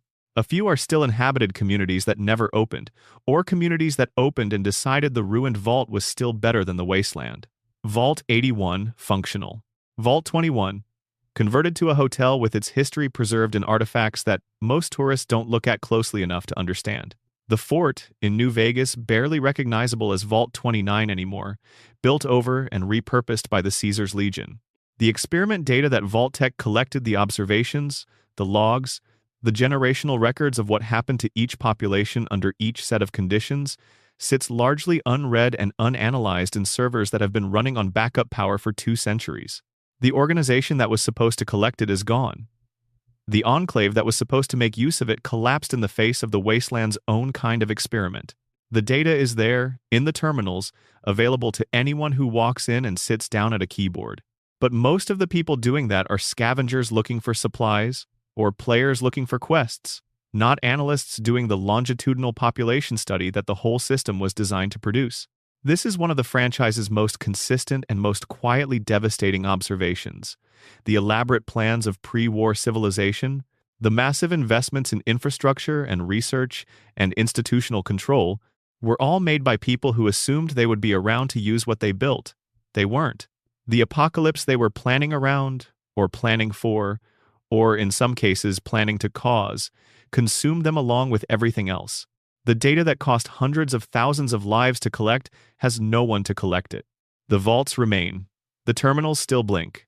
The Pip-Boy maps still show the locations of every shelter, every experiment, every place where Vault-Tec believed it could shape the future. Some of them still have power, still have water, still have recycled air cycling through corridors that nobody is breathing anymore. They persist as monuments to an ambition that couldn't be bothered with the question of whether the ambition was worth pursuing. They persist as evidence that the gap between institutional logic and human reality is real and wide and has a body count. Walking through a vault in the Fallout games is one of the most precisely calibrated emotional experiences in gaming. The design team has clearly thought about every choice. The lighting, the color palette, the ambient sound of systems that are still running but were never designed to run this long, the placement of personal objects, a child's drawing, a birthday card, a photograph that interrupt the institutional impersonality of the corridors. The vaults feel like places where things happened. Like the walls, remember? The thing that happens when you sit at a terminal in a vault that's been silent for 2 centuries and start reading is that the distance between you and the people who were there collapses in a way that doesn't happen many other places in games. They were writing to no one. They were recording thoughts they had no reason to believe would ever be read. They were putting themselves down in the only medium available to them because human beings, even in the worst situations anyone has ever designed for them, keep trying to communicate, keep trying to leave something behind. Daniel Koster, hiding a maintenance request in the only terminal access he had, asking for help from a Vault-Tec headquarters that was already gone. The unnamed man writing about hearing Jason's laughter in empty corridors. The ombudsman in Vault 11, making his case for why he'd make a terrible overseer, knowing he was going to be elected anyway. Catherine Stone, sitting in the chair after her first act as overseer had triggered a civil war, writing about fairness in a system that had never been fair and now was visibly falling apart.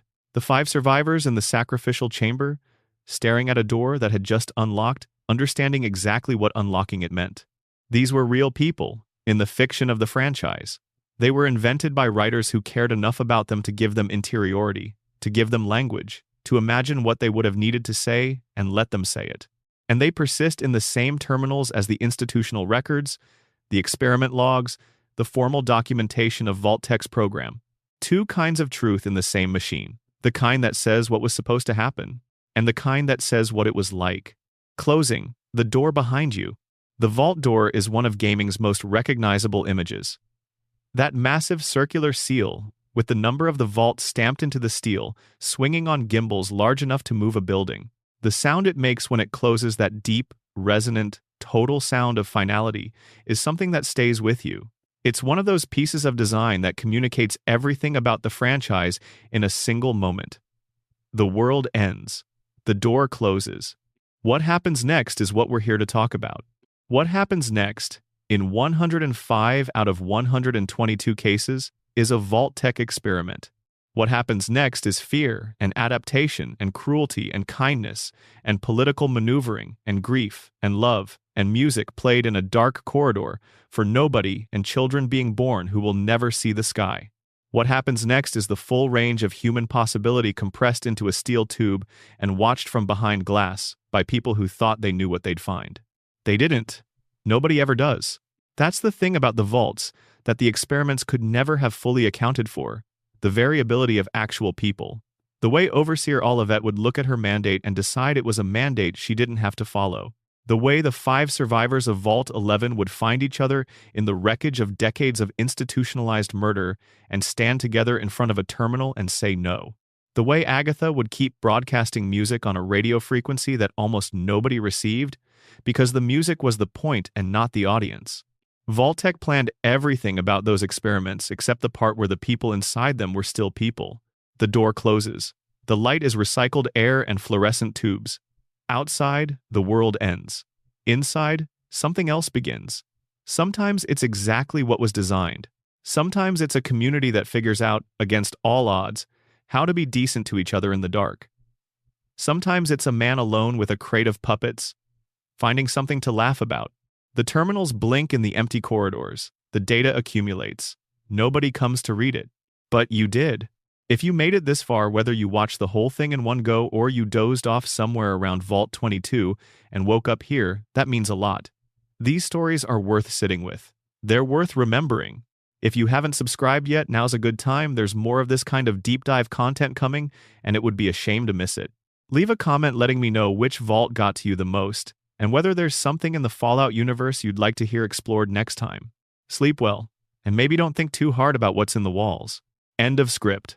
Expanded sections, additional vault stories, and deep lore. Section 16. The air that kills Vault 106 and the nature of chemical control. Most forms of experimentation documented in the Vault system involve some kind of indirect manipulation, institutional pressure, fabricated threats, resource constraints, social structures designed to produce specific conflicts. The underlying assumption in most of those designs was that the subjects would behave, broadly, like rational actors responding to circumstances. The behavior being studied was, in some sense, real, authentic responses to engineered situations. Vault 106 dispensed with that pretense entirely. Its experiment was perhaps the simplest in the entire network. Pump drugs into the air filtration system and watch what happens. The facility was located in the capital wasteland, southeast of Arefu, sunk into a large natural cavern that the construction teams had incorporated into the vault's outer structure. By the time any player finds it in Fallout 3, it's one of the most viscerally disturbing environments in the game, not because of the enemies inside it, though they're present, but because you can't fully trust your own perception while you're in there. The residual drug compounds in the air supply have been circulating for over 200 years. They're weak now, diluted by time and wear in the filtration systems. But they're still there, and they still work on the lone wanderer the moment they walk through the door. The experience of Vault 106 from the player's perspective is hallucinatory. People you know from outside characters you've met in the wasteland, family members appear in the corridors, overlaid on the reality of the vault's actual inhabitants. The geometry occasionally seems wrong. The sense of being somewhere that doesn't quite track with normal rules of space is persistent and deliberate. The designers made a choice to represent the drug experience through the player's interface rather than just describing it in a terminal log, and that choice communicates something about what Vault 106 was like that no amount of written documentation could have captured. 10 days. That's how long the residents of Vault 106 had. 10 days from the moment the door sealed until the drugs were released into the air supply at precisely 1,530 hours. 10 days of believing that this was just the beginning of a long but manageable underground life. 10 days of normal. The overseer was briefed. The security and medical staff were briefed. They were part of the preparation for what the documentation refers to as Control Sequence 462A, the formal designation for releasing an unspecified psychoactive compound into the circulation system. The preparation took the full 10 days. When the release happened, it was described to the residents as a minor irregularity in the filtration system. Nothing to worry about. Everything was already corrected. The effects were not uniform. Some residents entered relaxed, hallucinogenic states. Others became immediately and severely paranoid. A subset became aggressive. The overseer's response was to order a lockdown, to try to contain the worst of the behavioral changes, while the rest of the population was still coherent enough to be managed. The security forces overran within a very short time. The overseer's terminal entries after that point are increasingly fragmented, written by someone who understood what was happening and had no way to stop it and had chosen, until the very end, to maintain the fiction that the situation was controllable. 200 years later, the handful of survivors who remain in Vault 106 are so completely altered by the compound, so thoroughly removed from whatever they were before, that they register as little more than hostile presences. They're not victims in any way that's recognizable as victimhood anymore.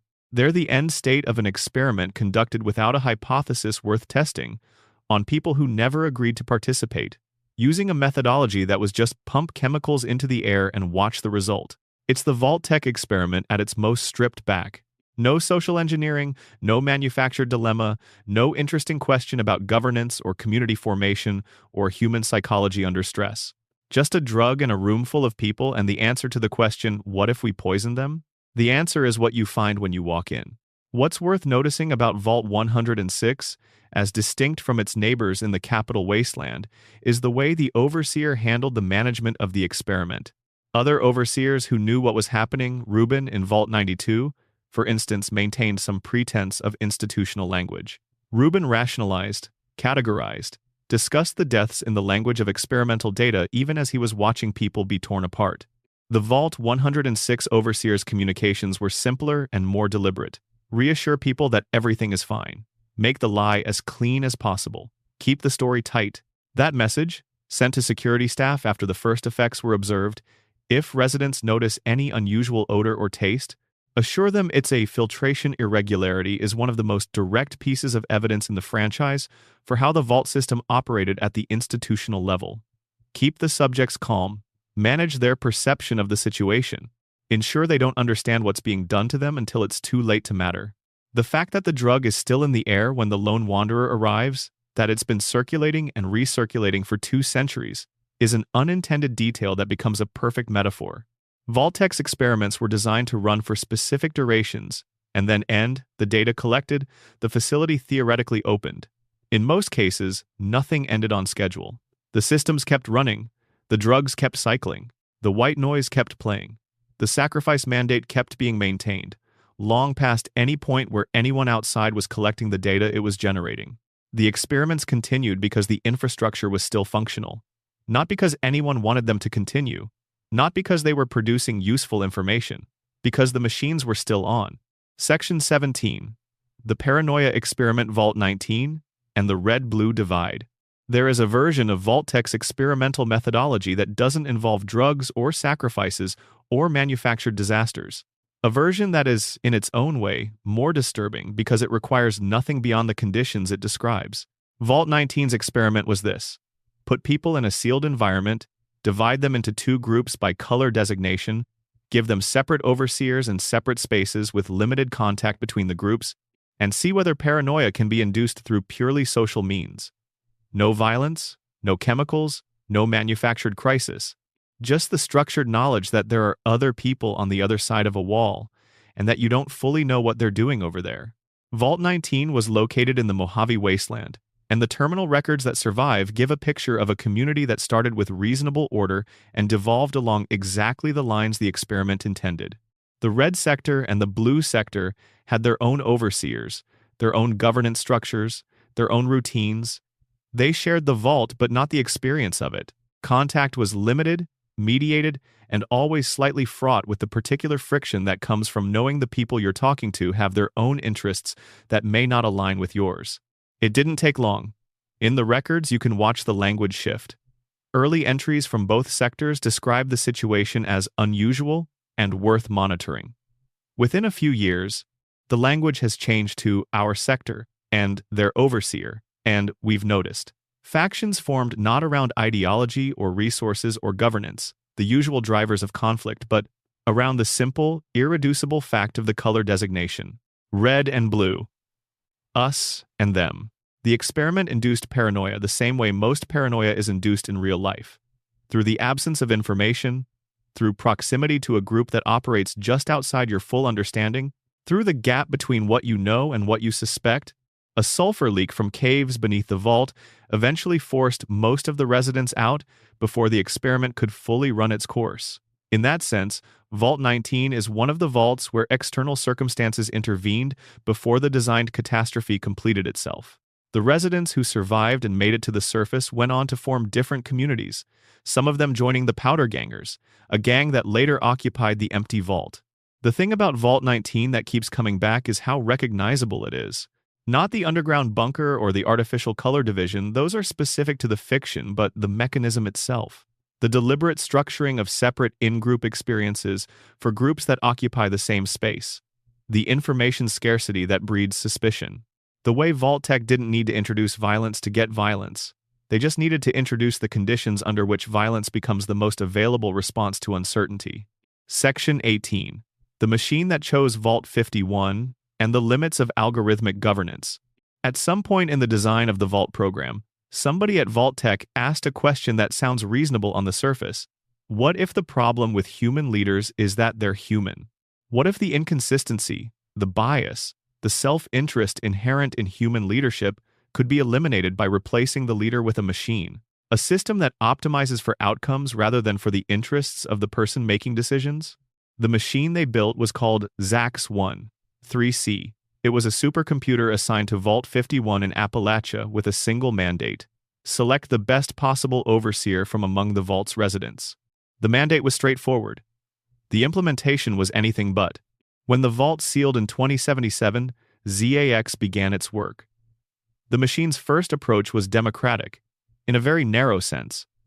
It organized an election. The candidates were the Vault's residents. The result was, in retrospect, completely predictable. Every candidate voted for themselves.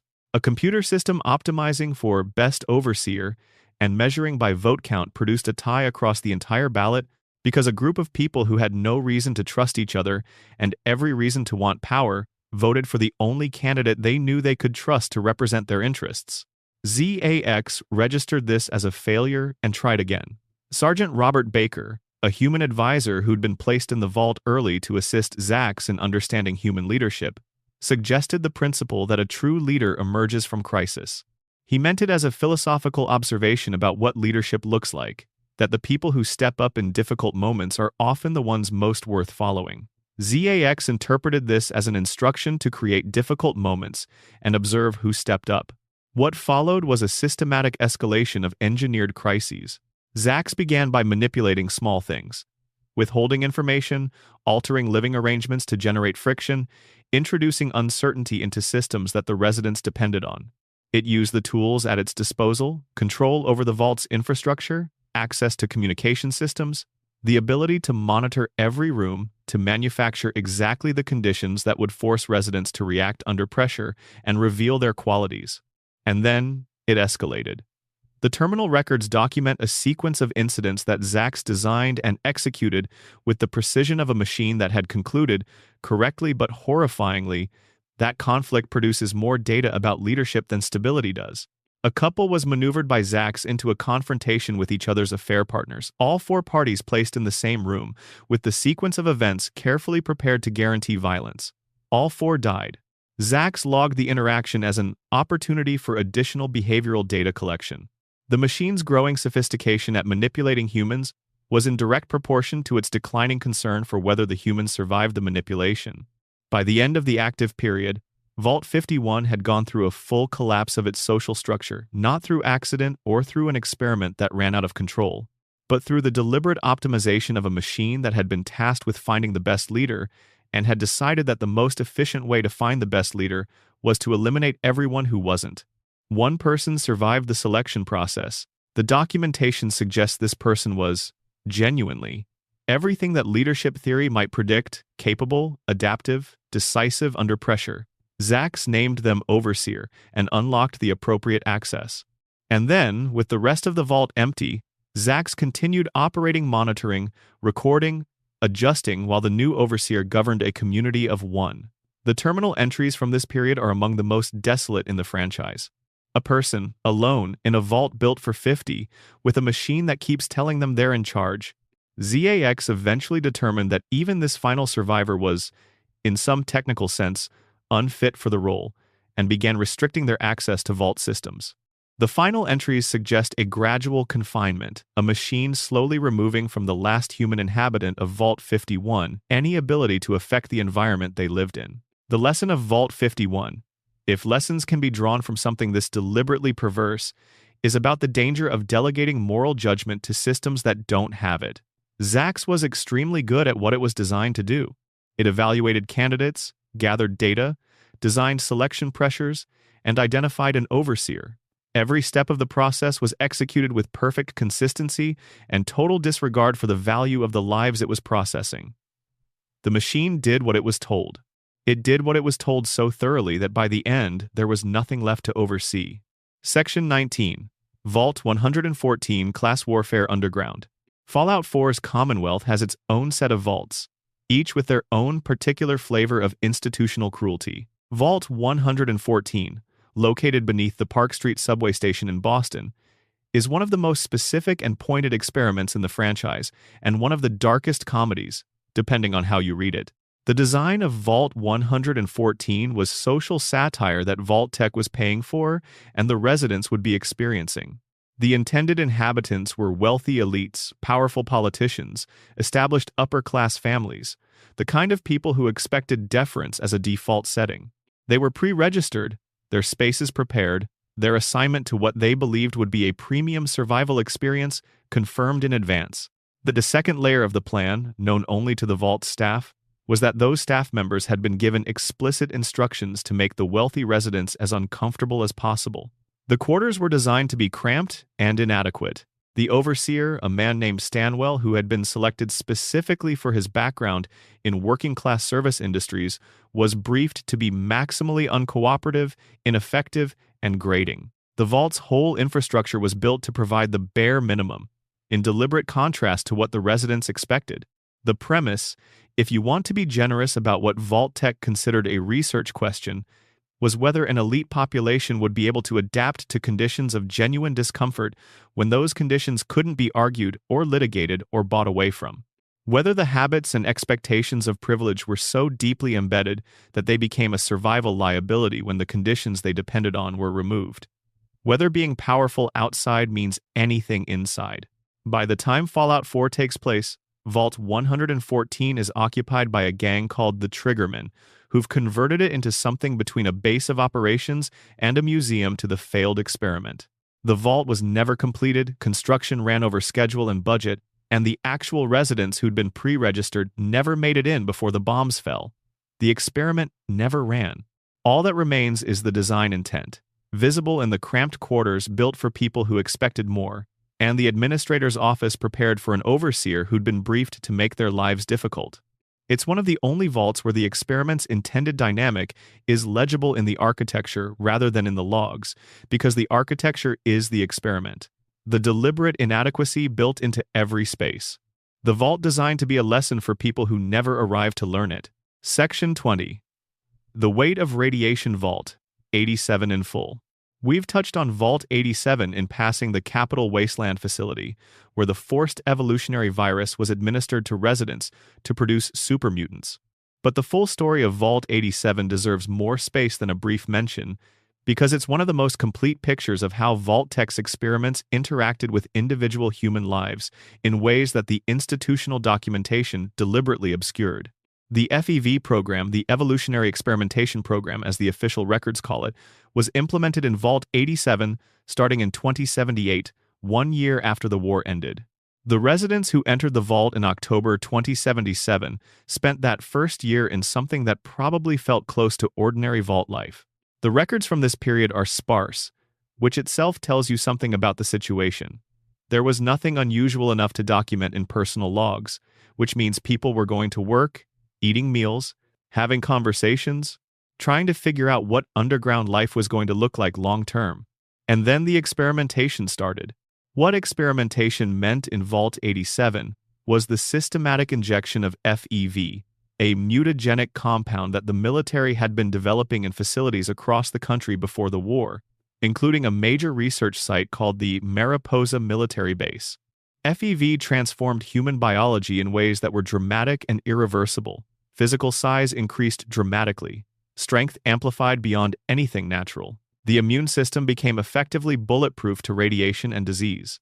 Intelligence, in most cases, was severely degraded. The person who went into the process did not come out the other side in any meaningful sense of continuity. The overseer and the security forces of Vault 87 knew this was coming. They were, according to the documents, following the plan. The plan did not survive the first phase of implementation.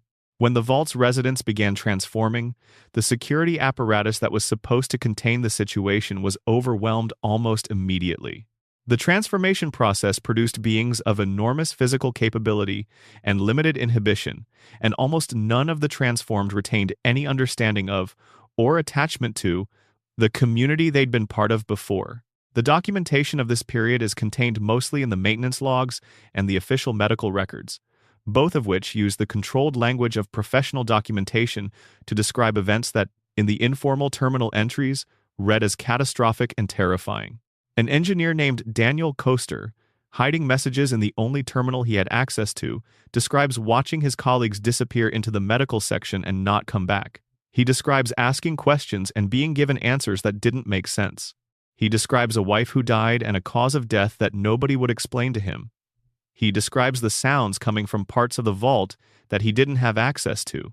By 2279 in the main game timeline, Vault 87 is unreachable by conventional means. The radiation levels in the areas surrounding it are so extreme that they represent a nearly impassable barrier. The super mutants it produced have been operating for nearly 200 years, kidnapping surface dwellers and bringing them back to the vault for conversion. They are the human beings who lived in that vault, transformed beyond any recognition into something that serves a biological imperative with no memory of what it replaced. The saddest element of Vault 87's story might be the most easily overlooked one. The engineer Koester, hiding his message in a maintenance request, addressed it to Vault-Tec headquarters. He wanted someone to know what was happening. He wanted help. He wanted somebody with the authority to stop it to be told that it needed stopping. The message was never received by anyone who could act on it. Vault-Tec was already effectively gone. The Enclave that was supposed to be receiving this data had other priorities. The request for help that Koester typed in the maintenance log of a machine in a facility that was already lost, it sat there for 2 centuries before anyone arrived who could even read it. And what they found when they got there was the answer to a question Koester had been trying to ask when he sent it. Section 21. What the children saw growing up in the vaults. One of the dimensions of the vault stories that gets less attention than the experiments themselves is what it was like to be a child in these places. Not the children of Vault 75, who were the direct subjects of a program explicitly designed to use them, but the ordinary children born in ordinary experimental vaults, who grew up with no knowledge of the world above them and no framework for understanding what was unusual about their circumstances because they'd never known anything else.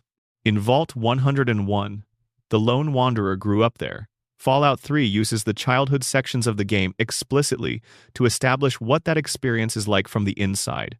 A birthday party, friends, school, a father who works in the clinic, a world that is, to the child experiencing it, complete.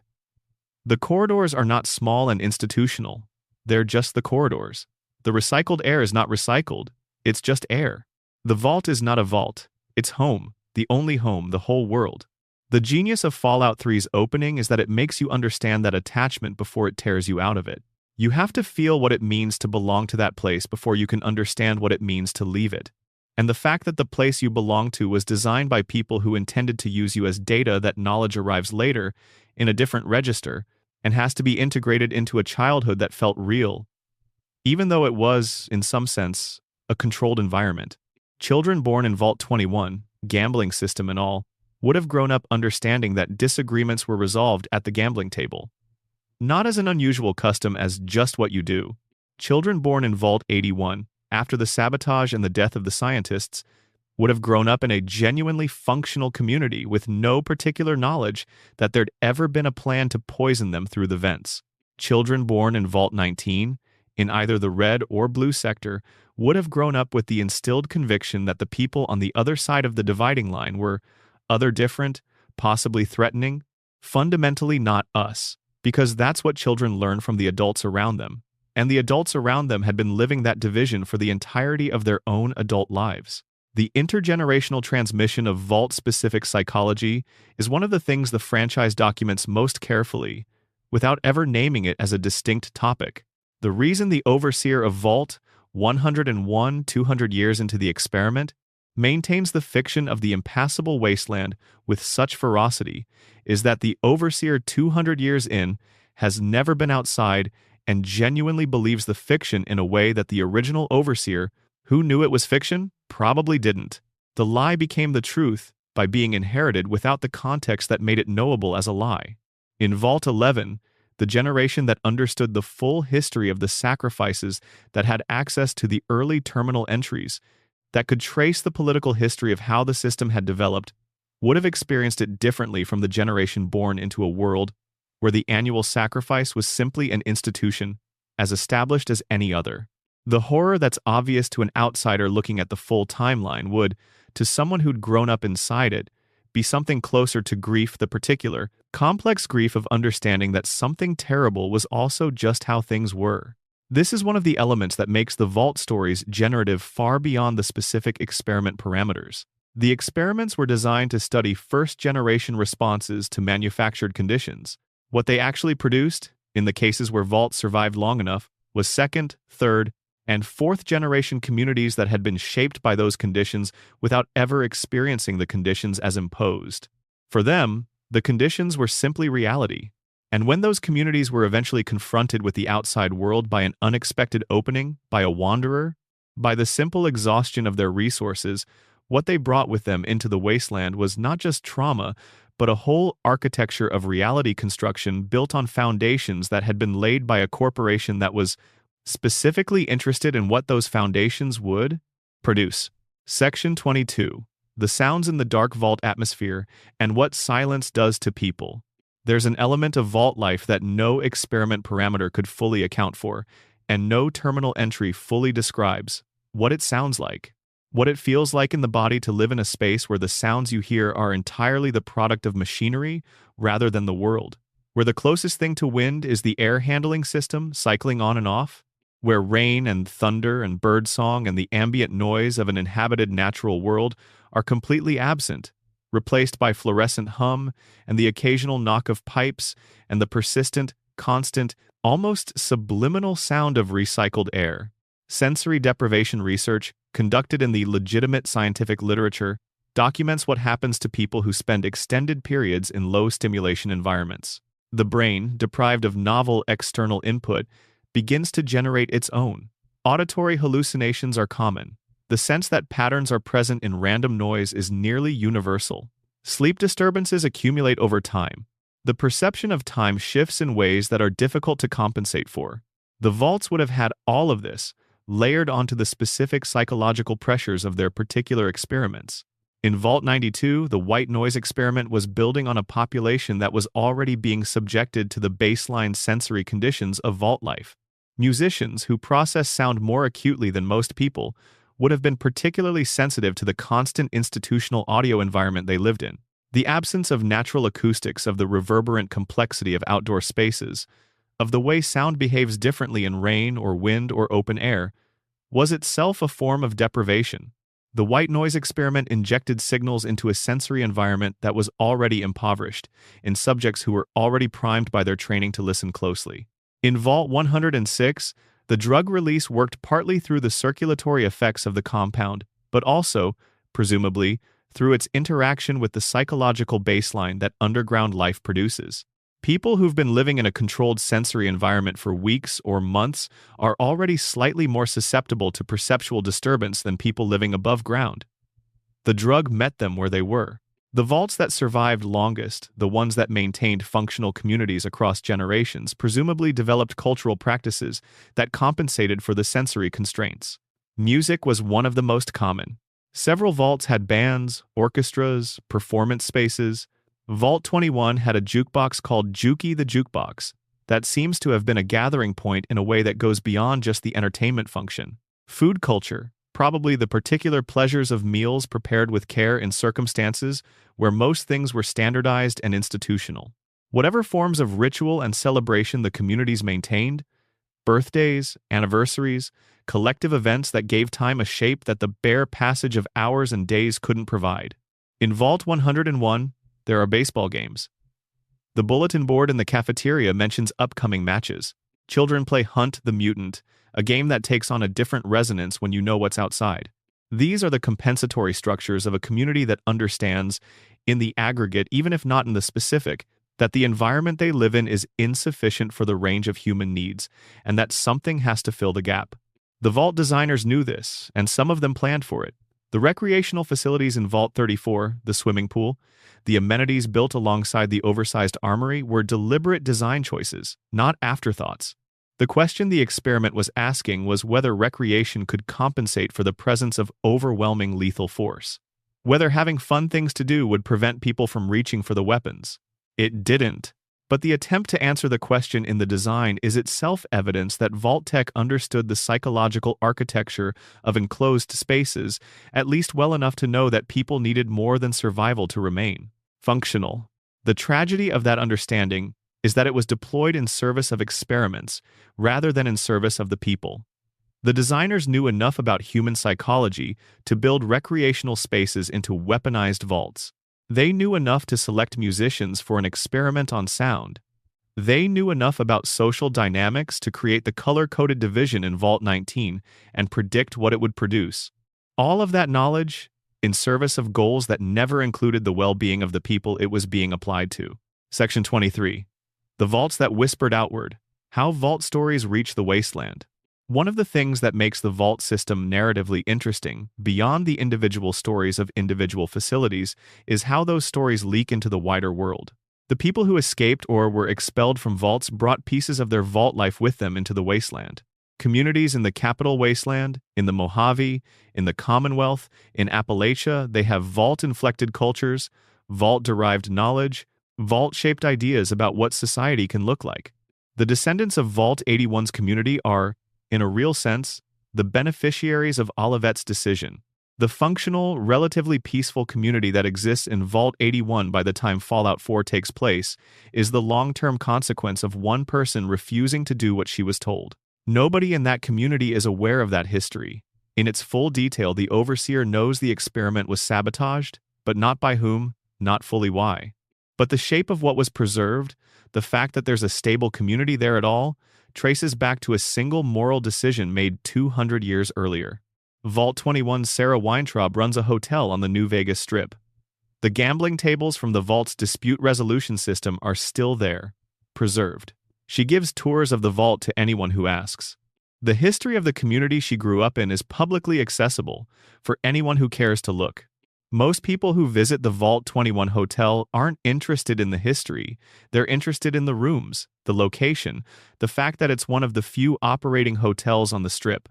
But the history is there, available, preserved by someone who understood that it was worth preserving. The musicians who escaped Vault 92 brought nothing with them but the instruments they could carry and whatever was left of their psychology after the white noise.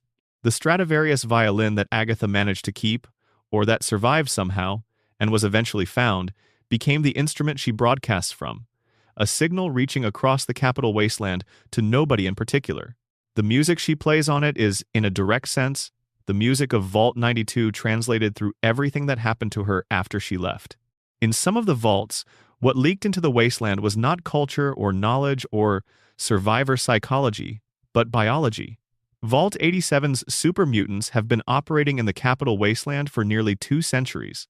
They are, in the most literal sense, Vault 87's experiment expressed as an ongoing presence in the world.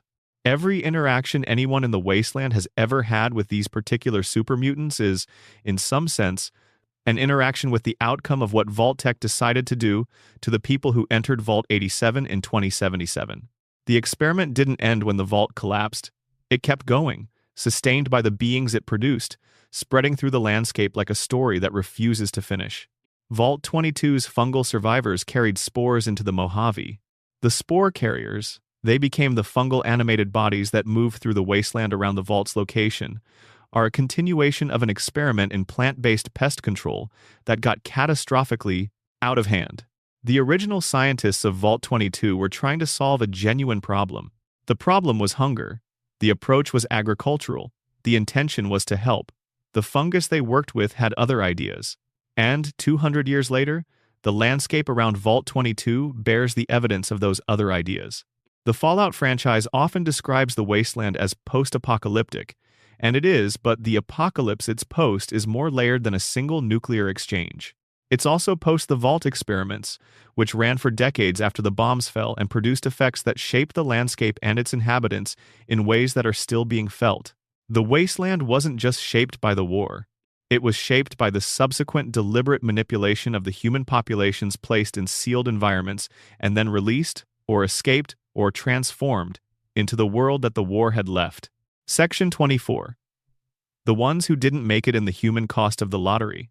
One element of the Vault system that the games only occasionally touch on directly, but that sits at the edge of every Vault story, is the people who didn't get in. The ones who had Vault assignments and couldn't reach them in time. The ones who had low lottery numbers and never got numbers at all. The ones who were in the wrong part of the country. The ones who were turned away at the door. The Vault system was built to hold a fraction of the American population. Even if all 122 vaults had been full to capacity and many of them weren't, because the war came faster than some of the final registration processes could accommodate, the total population sheltered would have been a small percentage of the overall pre-war United States. Everyone else was on the surface when the bombs fell. The ones who survived above ground survived because of geography, because of luck, because of basements or mountains or distance from the blast sites. They survived to become ghouls. In many cases, the radiation exposure that would have killed an ordinary person instead produced the biological transformation that gives a human being a dramatically extended and dramatically altered lifespan. They survived as ordinary people, tougher than any pre-war fiction would have predicted, building communities from whatever materials the ruins provided. But they survived in a world that the Vault-Tec program had, in a certain sense, been designed to exclude them from. The Enclave's vision, which the Vault program was partially in service of, was a world where only Vault survivors and their descendants constituted the rightful population of the future. Surface survivors were, in that vision, contaminated, insufficient, the wrong kind of humans. Every Enclave faction across the games has some version of this belief that the people who survived above ground are fundamentally lesser than the ones who had the foresight and the right connections and the right lottery number to be underground when the bombs fell. This is the ideological endpoint of the entire Vault system when you follow the Enclave logic all the way out. The Vaults weren't saving people, they were sorting them. The ones who got in were the chosen population. The ones who didn't were expendable. The experiments running inside the vaults were, in this reading, not just studies of human behavior, but a selection process, identifying which vault populations were worth investing in and which could be discarded, along with the surface survivors and the ghouls and the mutants. The lone wanderer of Fallout 3, born in a vault but never designed for it, is the franchise's answer to this question. The player character of Fallout 4 was frozen in a vault and woke up 2 centuries later to a world that had moved on without them. The courier of New Vegas is just a person on a road when the story begins. None of the protagonists of the mainline games are the kind of person the Enclave's program intended to produce. They're all variations on the question of what happens when an individual refuses to be what the system that shaped them intended. The answer, across game after game, is that they end up having more of an impact on the wasteland than any Vault experiment ever did. Because impact, in the Fallout universe, doesn't come from institutional power or experimental data. It comes from the specific, irreducible capacity of individual human beings to make choices that matter when they're standing in the right place at the right moment with enough information to understand what's at stake. Section 25. The long quiet. What the empty vaults are saying. When you're walking through an empty vault in any of the Fallout games, the environmental design is working very hard to tell you something. Not through dialogue or cutscenes or exposition through the placement of objects, through what was left behind. The birthday card on a desk near the entrance of one of the Vault 87 residential areas. The child's drawing in the corner of a common room. The half-finished novel left face down on a cot, spine cracked in the way a book gets when someone was reading it and didn't expect to stop. The calendar on the wall with certain days marked off in a way that suggests the person who marked them was keeping track of something they expected to resolve, counting down to something, or counting up from something, a practice they were sustained by until the point when marking days stopped mattering. These are the objects of ordinary life that ended at a specific moment and then waited. They are also, in the context of their environment, evidence that the people who owned them were real. Not subjects, not data points, not experimental populations. People who owned a book they were in the middle of reading. People who had a birthday that someone thought was worth marking. People who kept calendars because they had things to look forward to and things to remember, and the structure of a week still meant something to them. The franchise's care with these details is one of the things that elevates it from a game about shooting mutants in a wasteland to something that has been resonating with audiences for decades. The vaults are built to be played as spaces full of enemies and loot and quest objectives. They work on that level. But they're also built to be read as spaces that were once inhabited by ordinary people, and the reading happens involuntarily if you're paying any attention at all. The terminal entries are the most overt version of this. The personal logs, the maintenance requests turned into cries for help, the election speeches and diary entries and love letters and complaints about food quality, and notes about missing someone who used to be in the bunk across from yours. The informal record that the institutional record is designed to filter out but that accumulated anyway in all the same places, because people write when they need to process things, and they process things when they're scared and underground and uncertain about the future. The franchise's implicit argument, carried in 1,000 small design choices across 6 games and 200 hours of playtime, is that the institutional truth and the human truth are always both present, always in tension, and the institutional truth is always the less important one.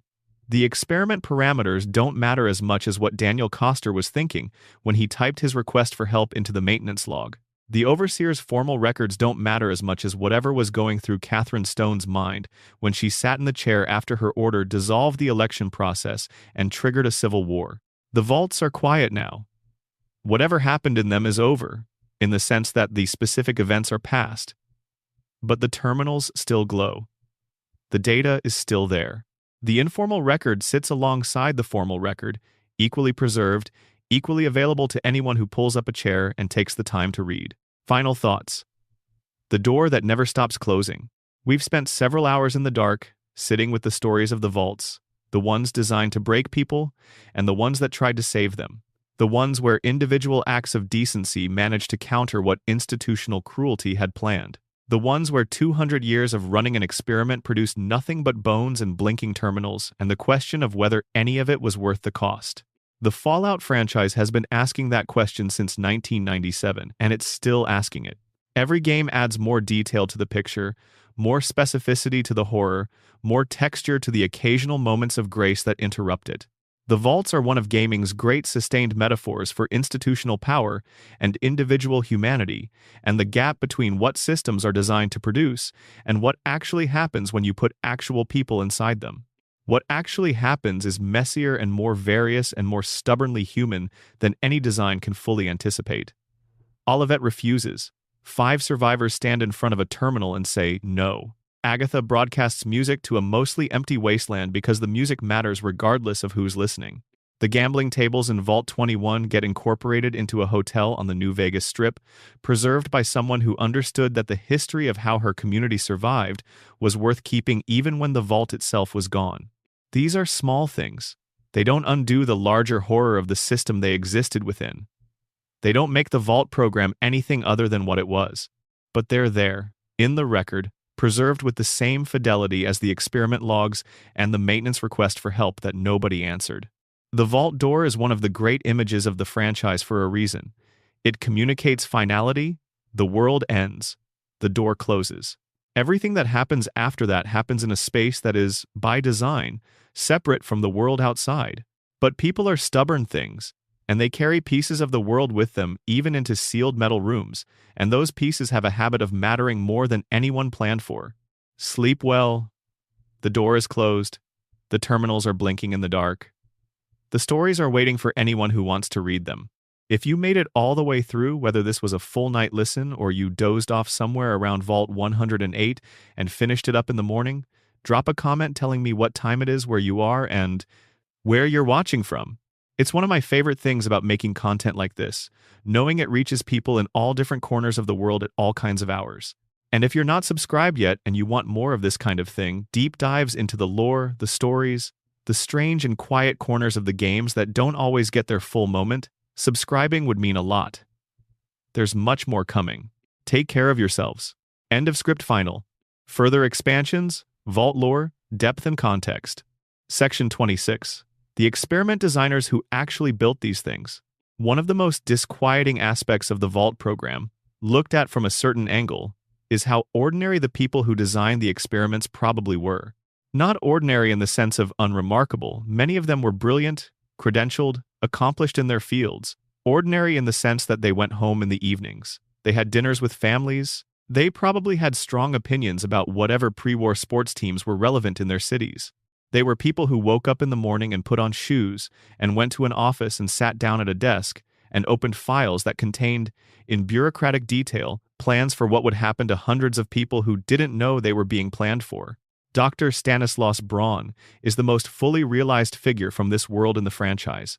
He was, before his descent into the sadistic deity of Vault 112, the director of Vault-Tec's Societal Preservation Program, the man responsible for the design specifications of the experiments across the Capital Wasteland vaults and possibly others. He was also the inventor of the GECK, a device that genuinely was intended to help survivors rebuild communities after the war. He wasn't purely malevolent. He was something more complicated and, in some ways, more disturbing. A person who was capable of both the GECK and Vault 112, and who didn't appear to see a contradiction between them. The institutional context of his work would have provided cover for the ethical compromises at every level: government contract, national security, scientific advancement, the kinds of justifications that allow people who would never hurt someone with their own hands to sign off on programs that hurt thousands of people with tremendous efficiency. Braun's professional mandate was the Societal Preservation Program, and the program's rationale, however twisted its implementation, was rooted in a genuine concern for human survival after nuclear war. The Enclave's vision of a post-war society required understanding how human communities function under stress. The experiments were designed to generate that understanding. In the institutional framing, this was research. Research requires subjects. The subjects in this case happened to be the civilians who'd signed up for Vault assignments. The distance between research requires subjects, and we are going to design a vault where the residents sacrifice one member annually as part of a social compliance study is enormous. But institutions are very good at bridging that kind of distance in small steps, each one of which seems like a modest extension of the previous one. Vault-Tec's experimental program probably didn't begin with Vault 11. It probably began with much more modest adjustments, varying resource allocations, altering overseer authority structures, changing the ratio of certain demographic groups, and escalated over the years of planning as each step felt like a natural progression from the last. This is the bureaucratic horror that Fallout's Vault-Tec embodies more completely than almost any other fictional corporation in any medium. Not the cartoonish evil of a villain who simply enjoys causing harm, but the systemic evil of an institution that created conditions in which causing harm was the professional thing to do and the people causing it were, by institutional definition, doing their jobs. The workers who installed the nozzle systems in Vault 81 that were meant to spray diseases into the living quarters, they were contractors following specifications. They were paid a wage. They went home afterward. They didn't decide to poison anyone. They built what the plans called for, and the plans were approved at levels above them, and the approval chain ran all the way up to people with titles and offices and a rationale for why it was necessary. The distance between the individual action and the harm it would cause was maintained at every level by the structure of the institution itself. This is what makes the Vault-Tec narrative function as something more than science fiction horror. It's also a model accurate and recognizable of how institutions commit atrocities while being staffed by people who are not, individually, monsters. Section 27. The Overseer Problem. Continued what authority does to people over time. We've discussed the overseer position in terms of several specific cases. It's worth spending more time on what the role represents structurally, because the franchise's treatment of concentrated authority is one of its most consistent and most thoughtful elements. Every overseer is, by the nature of the position, the person in the room who knows the most. Not just about the experiment, though many of them know that, but about everything. They have access to systems and information that the rest of the vault doesn't. They communicate with the outside world, or with Vault-Tec's communications infrastructure, in ways that no one else does. The overseer's office always has a better terminal, better views, better access. It is, by design, the information center of the entire community. That information advantage compounds over time. The first overseer of any vault enters with a set of knowledge that's specific and bounded what Vault-Tec told them, what the experiment parameters require, what the initial situation demands. As time passes and generations turn, the knowledge of the overseer position becomes institutional rather than personal. What the current overseer knows is what every previous overseer knew, filtered through whatever transmission processes existed: personal diaries, official documentation, briefings passed from one holder of the office to the next. In Vault 101, this transmission process produced an overseer 200 years in who believed, on the basis of maintained documentation and the authority of the position, that the world outside was irradiated beyond survivability, who enforced that belief on everyone else in the vault with a ferocity that tracked with genuine conviction. The lie had been institutionalized. It had become part of the documentation. Every subsequent overseer who'd been briefed on the situation had been briefed by someone who was also working from documentation rather than personal knowledge. At some point in that chain, the difference between "this is what we were told" and "this is what is true" dissolved entirely. In Vault 11, the transmission process produced overseers who understood they were going to die and organized their behavior around that certainty. The political maneuvering documented in the terminal entries shows how the knowledge of the overseer position in this case, the knowledge that being elected overseer means being sacrificed, shaped every decision the community made. Elections were no longer about governance. They were about survival, about ensuring that someone else occupied the position of most danger. The overseer role became something nobody wanted, which meant that the people who ended up in it were the ones who were worst at protecting themselves from being put there. Catherine Stone's attempt to solve this through randomization makes complete sense as a response to that dynamic. If nobody can be targeted, nobody is safe, and if nobody is safe, nobody can protect themselves through political maneuvering. Then the sacrifice might finally become genuinely equitable. What she didn't account for was that the people who had benefited from the old system of maneuvering would view randomization not as fairness, but as the removal of their ability to protect themselves. For them, the political system, however corrupt, was survival. Removing it was existential. The response to Catherine's Order 745 was violence, which is exactly what Vault-Tec would have documented as a data point about the relationship between governance systems and community stability under stress. From the perspective of the experiment, Catherine's action and the violence that followed it were both part of the data, both informative, both useful for whatever analysis would eventually be done by whoever was collecting this. That analysis was never done, of course. The data sits in terminals in an abandoned vault that nobody from Vault-Tec will ever analyze. But the fact that the mechanism was built to produce the data even if nobody collected it, that the experiment kept running without anyone watching, is perhaps the most disturbing thing about the whole system. The vaults were engineered to function autonomously. The overseers were briefed but not supervised. The experiment ran on the software and the infrastructure and the institutional momentum that had been established before the bombs fell. And it kept running because the infrastructure kept running, not because anyone was managing it. The Vault program is one of the few fictional examples of a set of experiments that continued operating for decades past any point where they were serving their stated purpose. After the Enclave collapsed, there was no one to collect the data. After Vault-Tec dissolved as a corporate entity, there was no one to brief new overseers, no one to send the all-clear signal that most vaults were waiting for, no one to evaluate what had been produced. The experiments ran in a vacuum-sealed systems processing human lives without any external reference point to check their output against. Section 28. The vaults in relation to each other. The network that never was. One detail of the vault system that's easy to overlook because the games tend to present each vault as a discrete story is that the 122 vaults were designed to function as a network. Not a network in the sense of regular communication residents were sealed in, with no contact with other vaults, but a network in the sense that the data they produced was intended to flow to a central collection point. Each vault was a node. Each experiment was generating information for a system that was supposed to synthesize all of it.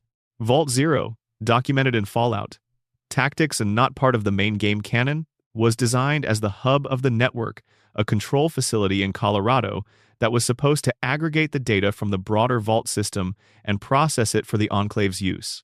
Whether this facility ever functioned as intended is unclear. What's clear is that the network logic built into the Vault program required something like it, that the individual experiments were designed in relation to each other, as variables in a larger study rather than as standalone projects. This means that the relationship between vaults that look very different on the surface might be more structured than it appears. The control vaults, the 17 that were genuinely designed for survival, exist in relationship to the experimental ones as baseline comparisons. The social experiment vaults, the biological experiment vaults, the isolation vaults, each category is generating different kinds of data that, in aggregate, would have been more informative than any single vault's results could be. Vault 11's sacrifice experiment and Vault 92's white noise experiment, for example, are both studying aspects of social compliance and behavioral manipulation, one through existential threat and community governance, one through neurological intervention. Together, they address a question about how communities respond to manufactured pressure through different mechanisms. The comparison between the two, between a population that capitulated to an institutional demand through social pressure and a population that was chemically altered into violence, would have been genuinely useful data for anyone trying to understand how to manage post-war populations. The data from Vault 21's gambling experiment would sit in interesting relationship to the data from Vault 19's paranoia experiment. Both are studying how governance structures affect community stability. One finds that an egalitarian chance-based system maintains functional peace for generations. One finds that an arbitrary division without governance produces spiraling paranoia and violence. The comparison point is useful. What does the presence or absence of perceived fairness do to a community's ability to function? Vault 106's chemical experiment would provide a data point about the relationship between chemical intervention and social collapse, comparable to Vault 92's data about the same relationship through a different intervention vector. Vault 75's genetic program would be in conversation with Vault 87's FEV experiments about what different approaches to human enhancement produce.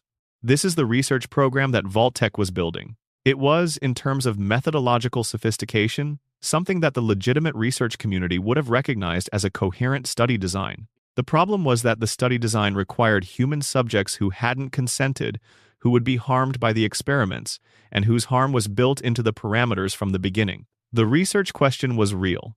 The methodology was sophisticated. The ethics were non-existent. This combination, genuine intellectual ambition, pursuing knowledge through systematically unethical means, is one of the most accurate portraits of institutional evil that any piece of popular fiction has produced. Section 29. The world Vault-Tec wanted what the post-war plan actually was. Let's sit with the final destination for a moment, because the vaults, for all the horror in them, were means to an end. The end is worth understanding. The Enclave's plan, the plan the vaults were designed to serve, was to produce a post-war American society that the Enclave would control, not a rebuilt version of what had existed before. A new civilization, selected and shaped according to criteria that the Enclave defined. The Vault experiments would generate understanding of which human community structures were most stable, most efficient, most controllable. The biological experiments would generate data on enhancement and modification that could be used to create a population better suited to whatever world the Enclave decided was acceptable. The isolation experiments would clarify which populations were sufficiently adaptable and which were too damaged by vault conditions to be useful. And then the Enclave would emerge from wherever they'd been waiting, their offshore oil rig in Fallout 2, their Raven Rock installation in Fallout 3, their various other hideouts scattered across the games, and implement their vision. They would use their data. They would select the populations worth preserving. They would eliminate the rest, because in their framework, surface survivors who'd accumulated radiation over generations were not truly human. Ghouls were not human. Mutants were not human. And vault survivors who'd been through the wrong experiments, or who had the wrong genetics, or who had adapted in the wrong directions, they were not necessarily human either, by the Enclave's definition. The plan was for a very small group of self-appointed guardians of American ideals to decide, on behalf of the species, what the species would look like going forward. What actually happened was that the plan failed at every level. The Enclave fractured. Key facilities were destroyed. Leadership collapsed in game after game under the pressure of player characters who wouldn't let the plan proceed unchallenged. The vault data was never synthesized. The selection process was never implemented at scale. The world that the Enclave envisioned, ordered, selected, controlled was replaced by the world that actually formed. Messy, violent, various, full of mutations and adaptations and communities that look nothing like anything the pre-war planners imagined, and work surprisingly well despite that. The irony that the franchise has always carried, and that becomes clearest when you see the full scope of the Vault program, is that the post-war world that actually emerged is more interesting and more resilient than anything the Enclave planned. Not because it was designed better, it wasn't designed at all. Because the people in it, on the surface and emerging from the vaults, made it. Individual choices, individual acts of refusal or courage or ordinary decency, accumulated into communities that weren't what anyone intended but that were, in their strange way, genuinely alive. The NCR in California, built in part by vault dwellers who made their way west. Shady Sands, founded on ideas about community that the vault dweller of Fallout 1 brought with them.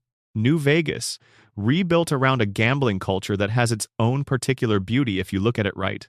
The various settlements and factions of the Commonwealth and Appalachia, imperfect and contested and fighting over everything but undeniably there, undeniably human in the ways that matter most. None of this was in the Vault experiment parameters. None of it was in the Enclave's plan. All of it happened because the people who survived above ground and underground, ghoul and mutant and ordinary human, chose to make something rather than wait for someone with institutional authority to tell them what to make.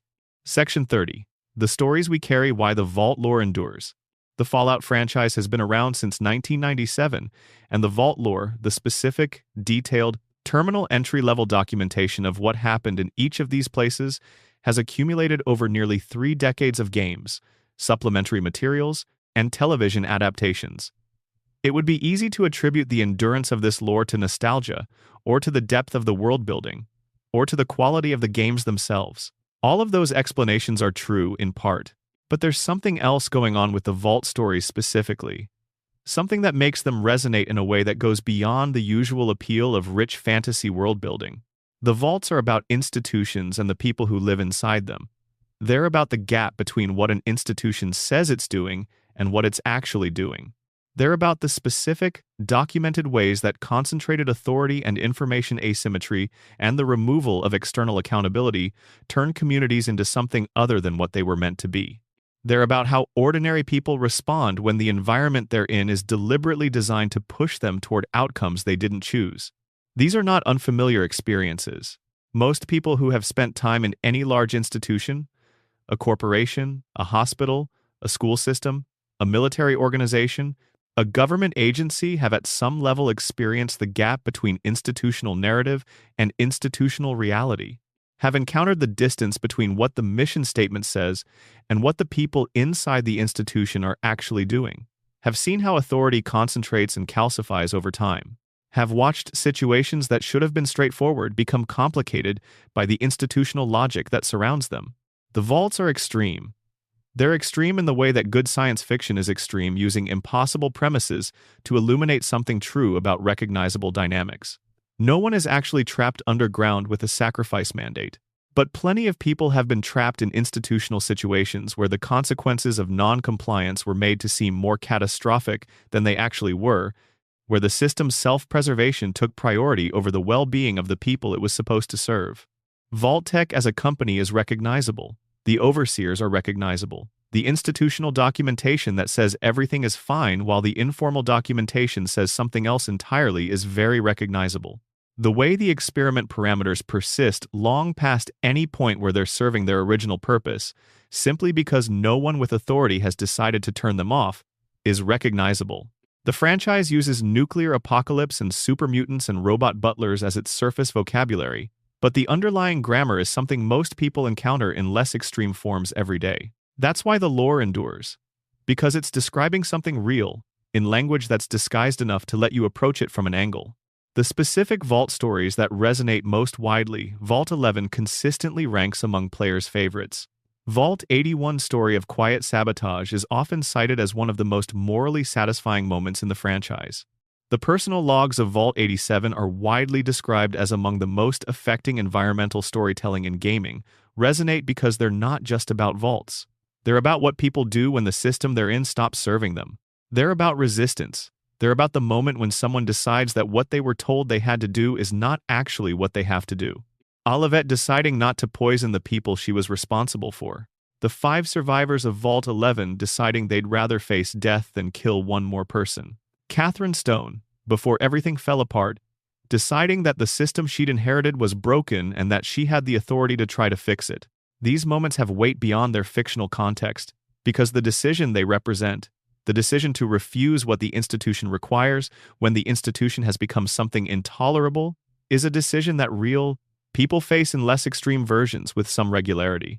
The vaults are about that decision, about the conditions that produce it, about what it costs and what it's worth. The franchise has been exploring that territory for nearly 30 years, and it's still finding new angles on it. That's why we keep coming back. Not just for the lore, for the question underneath the lore. The one that Vault-Tec was never actually asking, but that every individual story inside the Vault system is quietly, persistently about. What do you do when the door closes, and the institution around you is not what it said it was, and the people in authority are not who they presented themselves as, and the choices you thought you had are not quite the choices you actually have? What do you do? The Vaults give a lot of different answers to that question. Some of them are terrible. Some of them are inspiring. Some of them are both at the same time. All of them are worth reading. Epilogue. The terminals blink. 200 years is a long time. Long enough for concrete to crack and steel to rust and memory to become myth. Long enough for a corporation that once owned half of everything to exist only in faded logos on corridors that nobody walks anymore.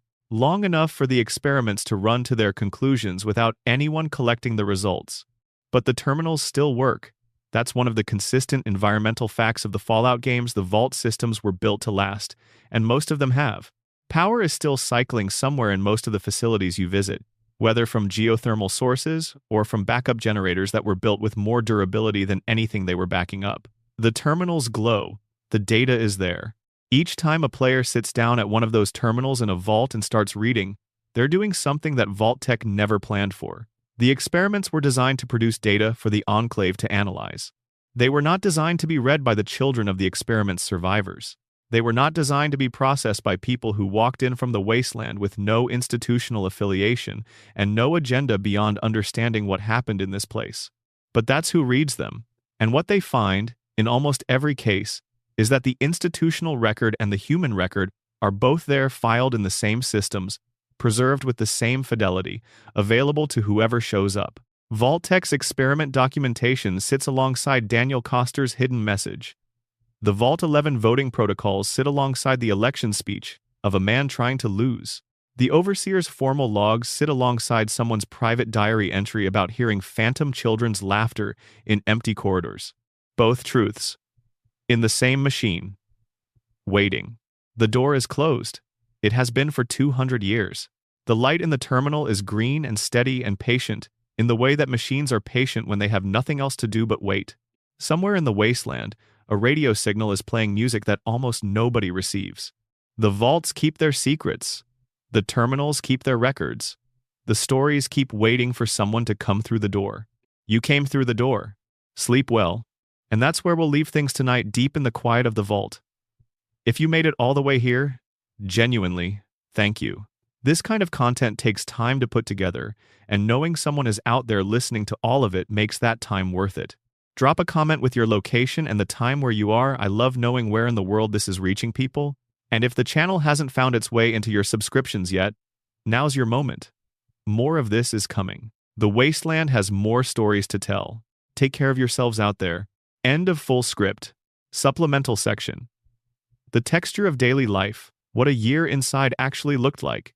We spend a lot of time when we talk about the vaults discussing what went wrong, the experiments, the violence, the slow psychological deterioration of communities under pressure that was specifically engineered to produce deterioration.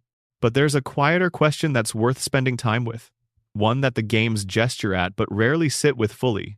What did a normal day look like inside a functioning vault? Not during the experiment. Not at the crisis point. Just an ordinary Tuesday, 2 years after the door closed, in a vault that hadn't yet fractured. The answer, assembled from the architecture and the background details and the fragments of daily life visible in the terminal entries, is something more recognizable and more melancholy than the horror stories suggest. People had jobs. The vault systems required maintenance filtration, power generation, water recycling, food production, and those systems needed human workers even when the automation handled most of the load. There were maintenance crews and agricultural staff and medical personnel and security rotations and administrative positions and all the other roles that any institution needs to function.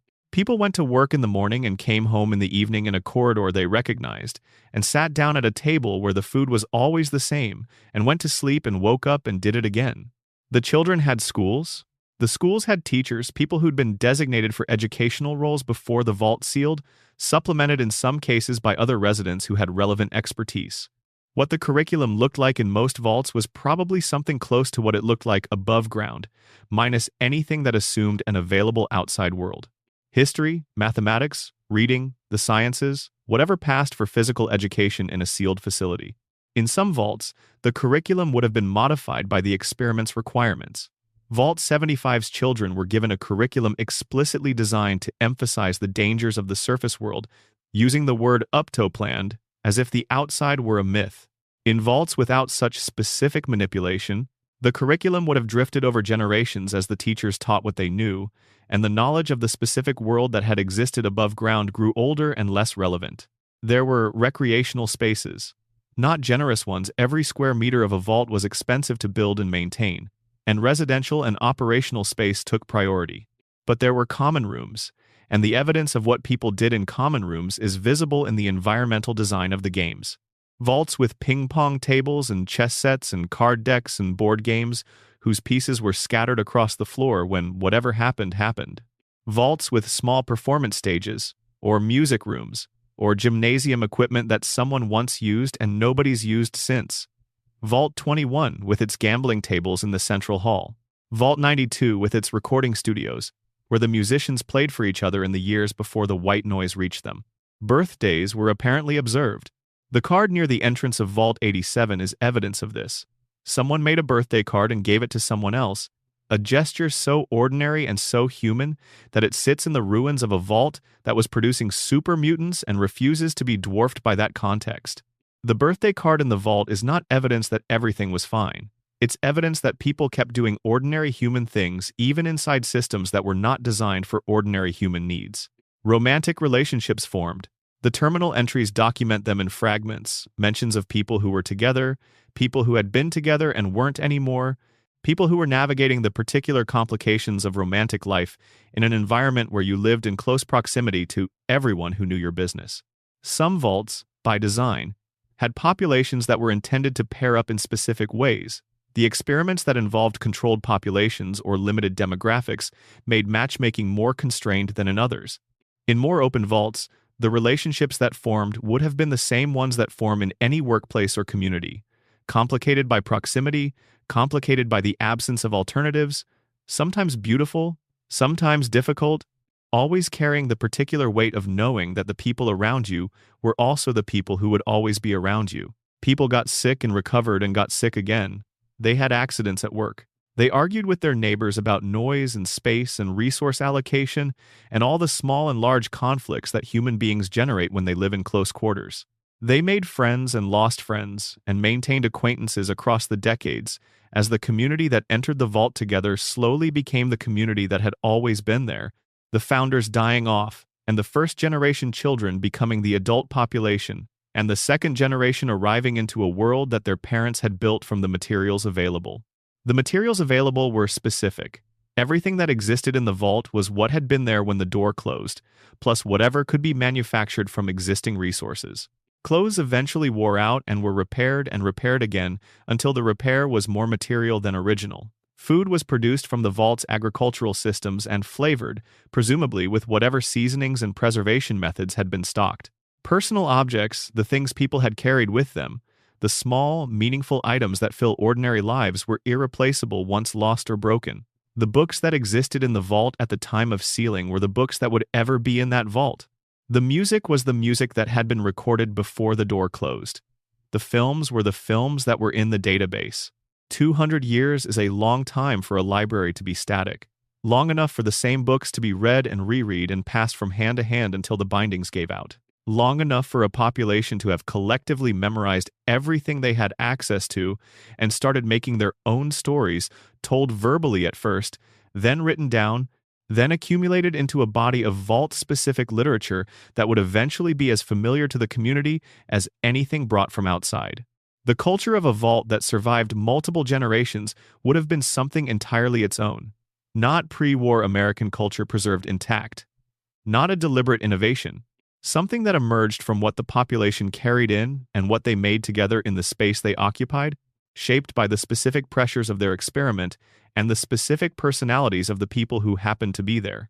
This is the version of vault life that the franchise's horror tends to obscure, the long stretches of mundane time that preceded the catastrophes. Vault 92 was probably relatively pleasant for years before the white noise program fully escalated. Vault 11 had years of relatively ordinary vault life before the first sacrifice, and the community's response to it calcified into the system that destroyed it. Vault 22 probably had good years, real progress in agricultural science, moments of genuine scientific achievement before the fungus got out. The horror is real. The mundane years before the horror are real too, and they matter for understanding what was lost. The people who died in these experiments weren't abstractions. They were people who'd had birthday parties and workplace friendships and quiet evenings in small living quarters reading a book they'd read 3 times already because it was the only book they had. The loss of those specific, ordinary lives is the texture that makes the experiment results more than data. Supplemental section. The vaults in the TV show new stories in the same dark tradition. When Amazon Prime's Fallout television series arrived in 2024, one of its most significant contributions to the franchise was introducing a new set of vaults to the story. The show is set in a different timeline from the games. Some events are consistent, others diverge, but the vault design philosophy is immediately recognizable. Institutions built on lies, experiments running on the people inside them, overseers managing realities their communities don't know about. Vaults 31, 32, and 33 are the central vaults of the show's first season, and their interconnected design represents one of the more elaborate structural experiments in the franchise's history. On the surface, the arrangement is simple. 3 vaults, each housing a community that believes itself to be essentially normal. The vaults share access through controlled passages. Residents rotate between them, particularly for the purposes of what the communities understand as cultural exchange and diversification. The truth, revealed over the course of the season, is that vaults 31, 32, and 33 were designed as a breeding program. Vault 31 houses the preserved genetic material and actual cryopreserved bodies of Vault-Tec executives, the best of the corporation's leadership, maintained through the centuries in frozen suspension against the day when the world would be ready for them to emerge and take control. Vaults 32 and 33 were designed to provide a healthy gene pool for that leadership, a population managed across generations to produce the ideal partners for when the executives in Vault 31 were revived. The rotation between vaults, the appearance of normalcy, The community relationships and cultural practices that feel organic and chosen, all of it was engineered by Vault-Tec's design to produce a specific population profile that would serve specific corporate ends. The people of Vaults 32 and 33 weren't survivors being sheltered. They were breeding stock being managed. They just didn't know it. Vault 4, which appears in the show after Lucy McLean and Maximus encounter it during their journey, presents a different kind of revelation. The Vault runs experiments, genetic experiments, biological experiments, the kind of thing that produces the distinctive mutations visible in some of its residents. But by the time the show's protagonists arrive, the Vault has been reclaimed. The original experiment subjects or their descendants have turned the facility into something resembling a genuine community, one that takes in strays and provides sanctuary and has built, from the materials of a horror story, something that functions as a home. Vault 4 is worth dwelling on, because it represents the franchise's most complete version of a vault that has processed its own history and built something from it. The people there know what was done to them. They know what the facility was built for. They've named that history, integrated it, and decided to live anyway to make the space that was designed for their suffering into a space for something else. This is not resolution. The mutations are still present. The history doesn't disappear. But the community that exists is a genuine community, with the specific depth and complexity of people who have something difficult in common and have chosen to face it together rather than be destroyed by it. The show's vaults, in their short time on screen, add meaningfully to what the game's established. They demonstrate that the franchise's underlying questions about institutional power, about the gap between stated and actual purpose, about what individuals do with the legacy of systems designed to harm them, remain generative regardless of the specific vault or the specific timeline. The Vault-Tec logo in the show looks the same as it does in the games. The cheerful mascot is there. The design aesthetic is intact. What the show adds is a wider perspective on how the Vault system looks to people who aren't playing a game, who aren't in control of outcomes, who are simply living inside the story and experiencing it from within, rather than from the outside-in perspective that the games provide. The show's Lucy McLean is a Vault dweller who believed her Vault was genuinely good, and the process of discovering that it wasn't that the warmth she felt was real, but the circumstances that produced it were not what she'd understood them to be, is handled with a specificity and emotional honesty that extends rather than repeats what the games had already established. This is what good franchise storytelling does. It doesn't repeat, it extends. Each new vault adds something to the understanding of what vaults are, what they do, what they mean. Each new story about the people inside them finds a new angle on questions that don't have definitive answers. The vaults will keep being explored, new ones will be opened, new terminal entries will be found, new overseer chairs will be discovered, and new personal logs will illuminate the people who once occupied those chairs and the people who lived in their shadow. The franchise's consistent insight, carried across 30 years and multiple platforms and 2 timelines and counting, is that the most interesting thing about the vaults has always been the people inside them. Not the experiments, not the data, the people. Their choices and their resistances and their small acts of ordinary humanity in extraordinary circumstances. The terminal blinks, the story continues. End of all sections. Supplemental section. The psychology of sealed spaces. What science tells us about Vault life. The Fallout franchise invented the Vault program as a piece of world building. But the psychological dynamics it depicts aren't fictional. Decades of research into isolated and confined environments, from Antarctic research stations to submarine crews to space station missions, documents the same patterns that the Vault stories play out in their more extreme form. Social psychologists studying isolated, confined environments use the acronym ICE. Isolated, confined, extreme. The overlap with Vault conditions is nearly complete. The documented effects of long-term ICE environments on human psychology include sleep disruption, increased interpersonal conflict over small triggers, the formation of strong in-group attachments alongside significant tension with perceived out-groups, even when those out-groups are people in the same physical space, difficulty maintaining motivation for tasks that don't have immediate visible consequences, and a gradual erosion of the psychological boundaries between self and environment that normally allows people to maintain perspective on their circumstances. The Vault experiments, viewed through this lens, are designed to take populations that are already subjected to the baseline stressors of ice environments and add specific additional pressures on top of them. Vault 92's residents were musicians, people with heightened auditory sensitivity placed in an ice environment with a specific auditory manipulation running underneath their experience. The white noise experiment didn't start from a blank slate. It started from a population already experiencing the psychological baseline of sealed underground life and added a manipulative layer on top of that already stressed system. Vault 11's sacrifice mandate was applied to a population that was already dealing with the ice effects of confinement. The annual election and its particular stakes created a governance crisis that played out on top of the ordinary stressors of underground life. The political maneuvering that developed the formation of blocks, the shift from wanting power to wanting to avoid it, was a rational, adaptive response. But it was a rational, adaptive response to circumstances that had no good options. The choices available to the residents of Vault 11 were all bad, and they chose among bad options for decades. And the psychological toll of that choosing accumulated invisibly in the background of every interaction.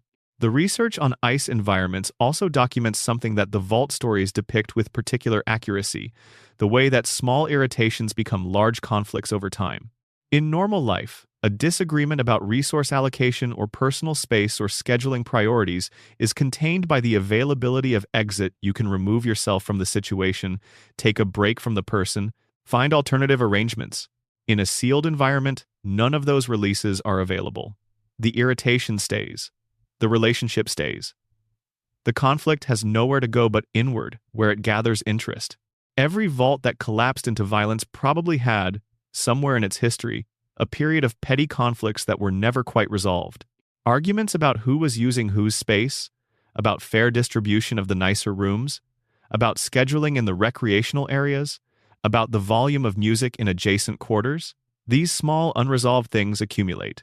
Sociologists who study closed communities describe a phenomenon called third culture development, the way that a closed community generates its own specific cultural norms, grievances, and historical narratives that are invisible or incomprehensible to anyone outside, but constitute the entire moral universe of the people inside. The Vault communities, over generations, would have developed these internal cultures to a degree that makes them nearly incomprehensible to anyone approaching from outside. When the lone wanderer enters Vault 101 and interacts with the residents, the specific tensions and loyalties and long-standing grievances visible in the community's behavior are the accumulated deposits of 200 years of Vault-specific history. The Butch Deloria characterization makes complete sense within the context of that particular Vault's social dynamics, and would be essentially unmappable onto the outside world without significant translation. This is one of the elements of Vault life that the games can only hint at, and that would take a lifetime of immersive storytelling to fully convey. The specificity of the internal culture that any closed community develops, and the degree to which that culture becomes the whole of reality for the people who live inside it. And that brings us to the very end. Across everything from the first sealed door in 2077 to the blinking terminals that still wait for someone to sit down and read them. Thank you for spending this time in the vaults with me. If you made it to these final words, drop a comment. I genuinely want to know where in the world you are and what time it is as you're hearing this. This kind of content reaches people in places and moments I'd never expect, and that matters more than I can properly say. If you're not subscribed and you found any of this worthwhile, the deep dives, the slow burn storytelling, the hours spent in places like this subscribing is the best way to make sure more of it finds its way to you. Take care, sleep well. The vaults will keep their stories until the next time we come looking.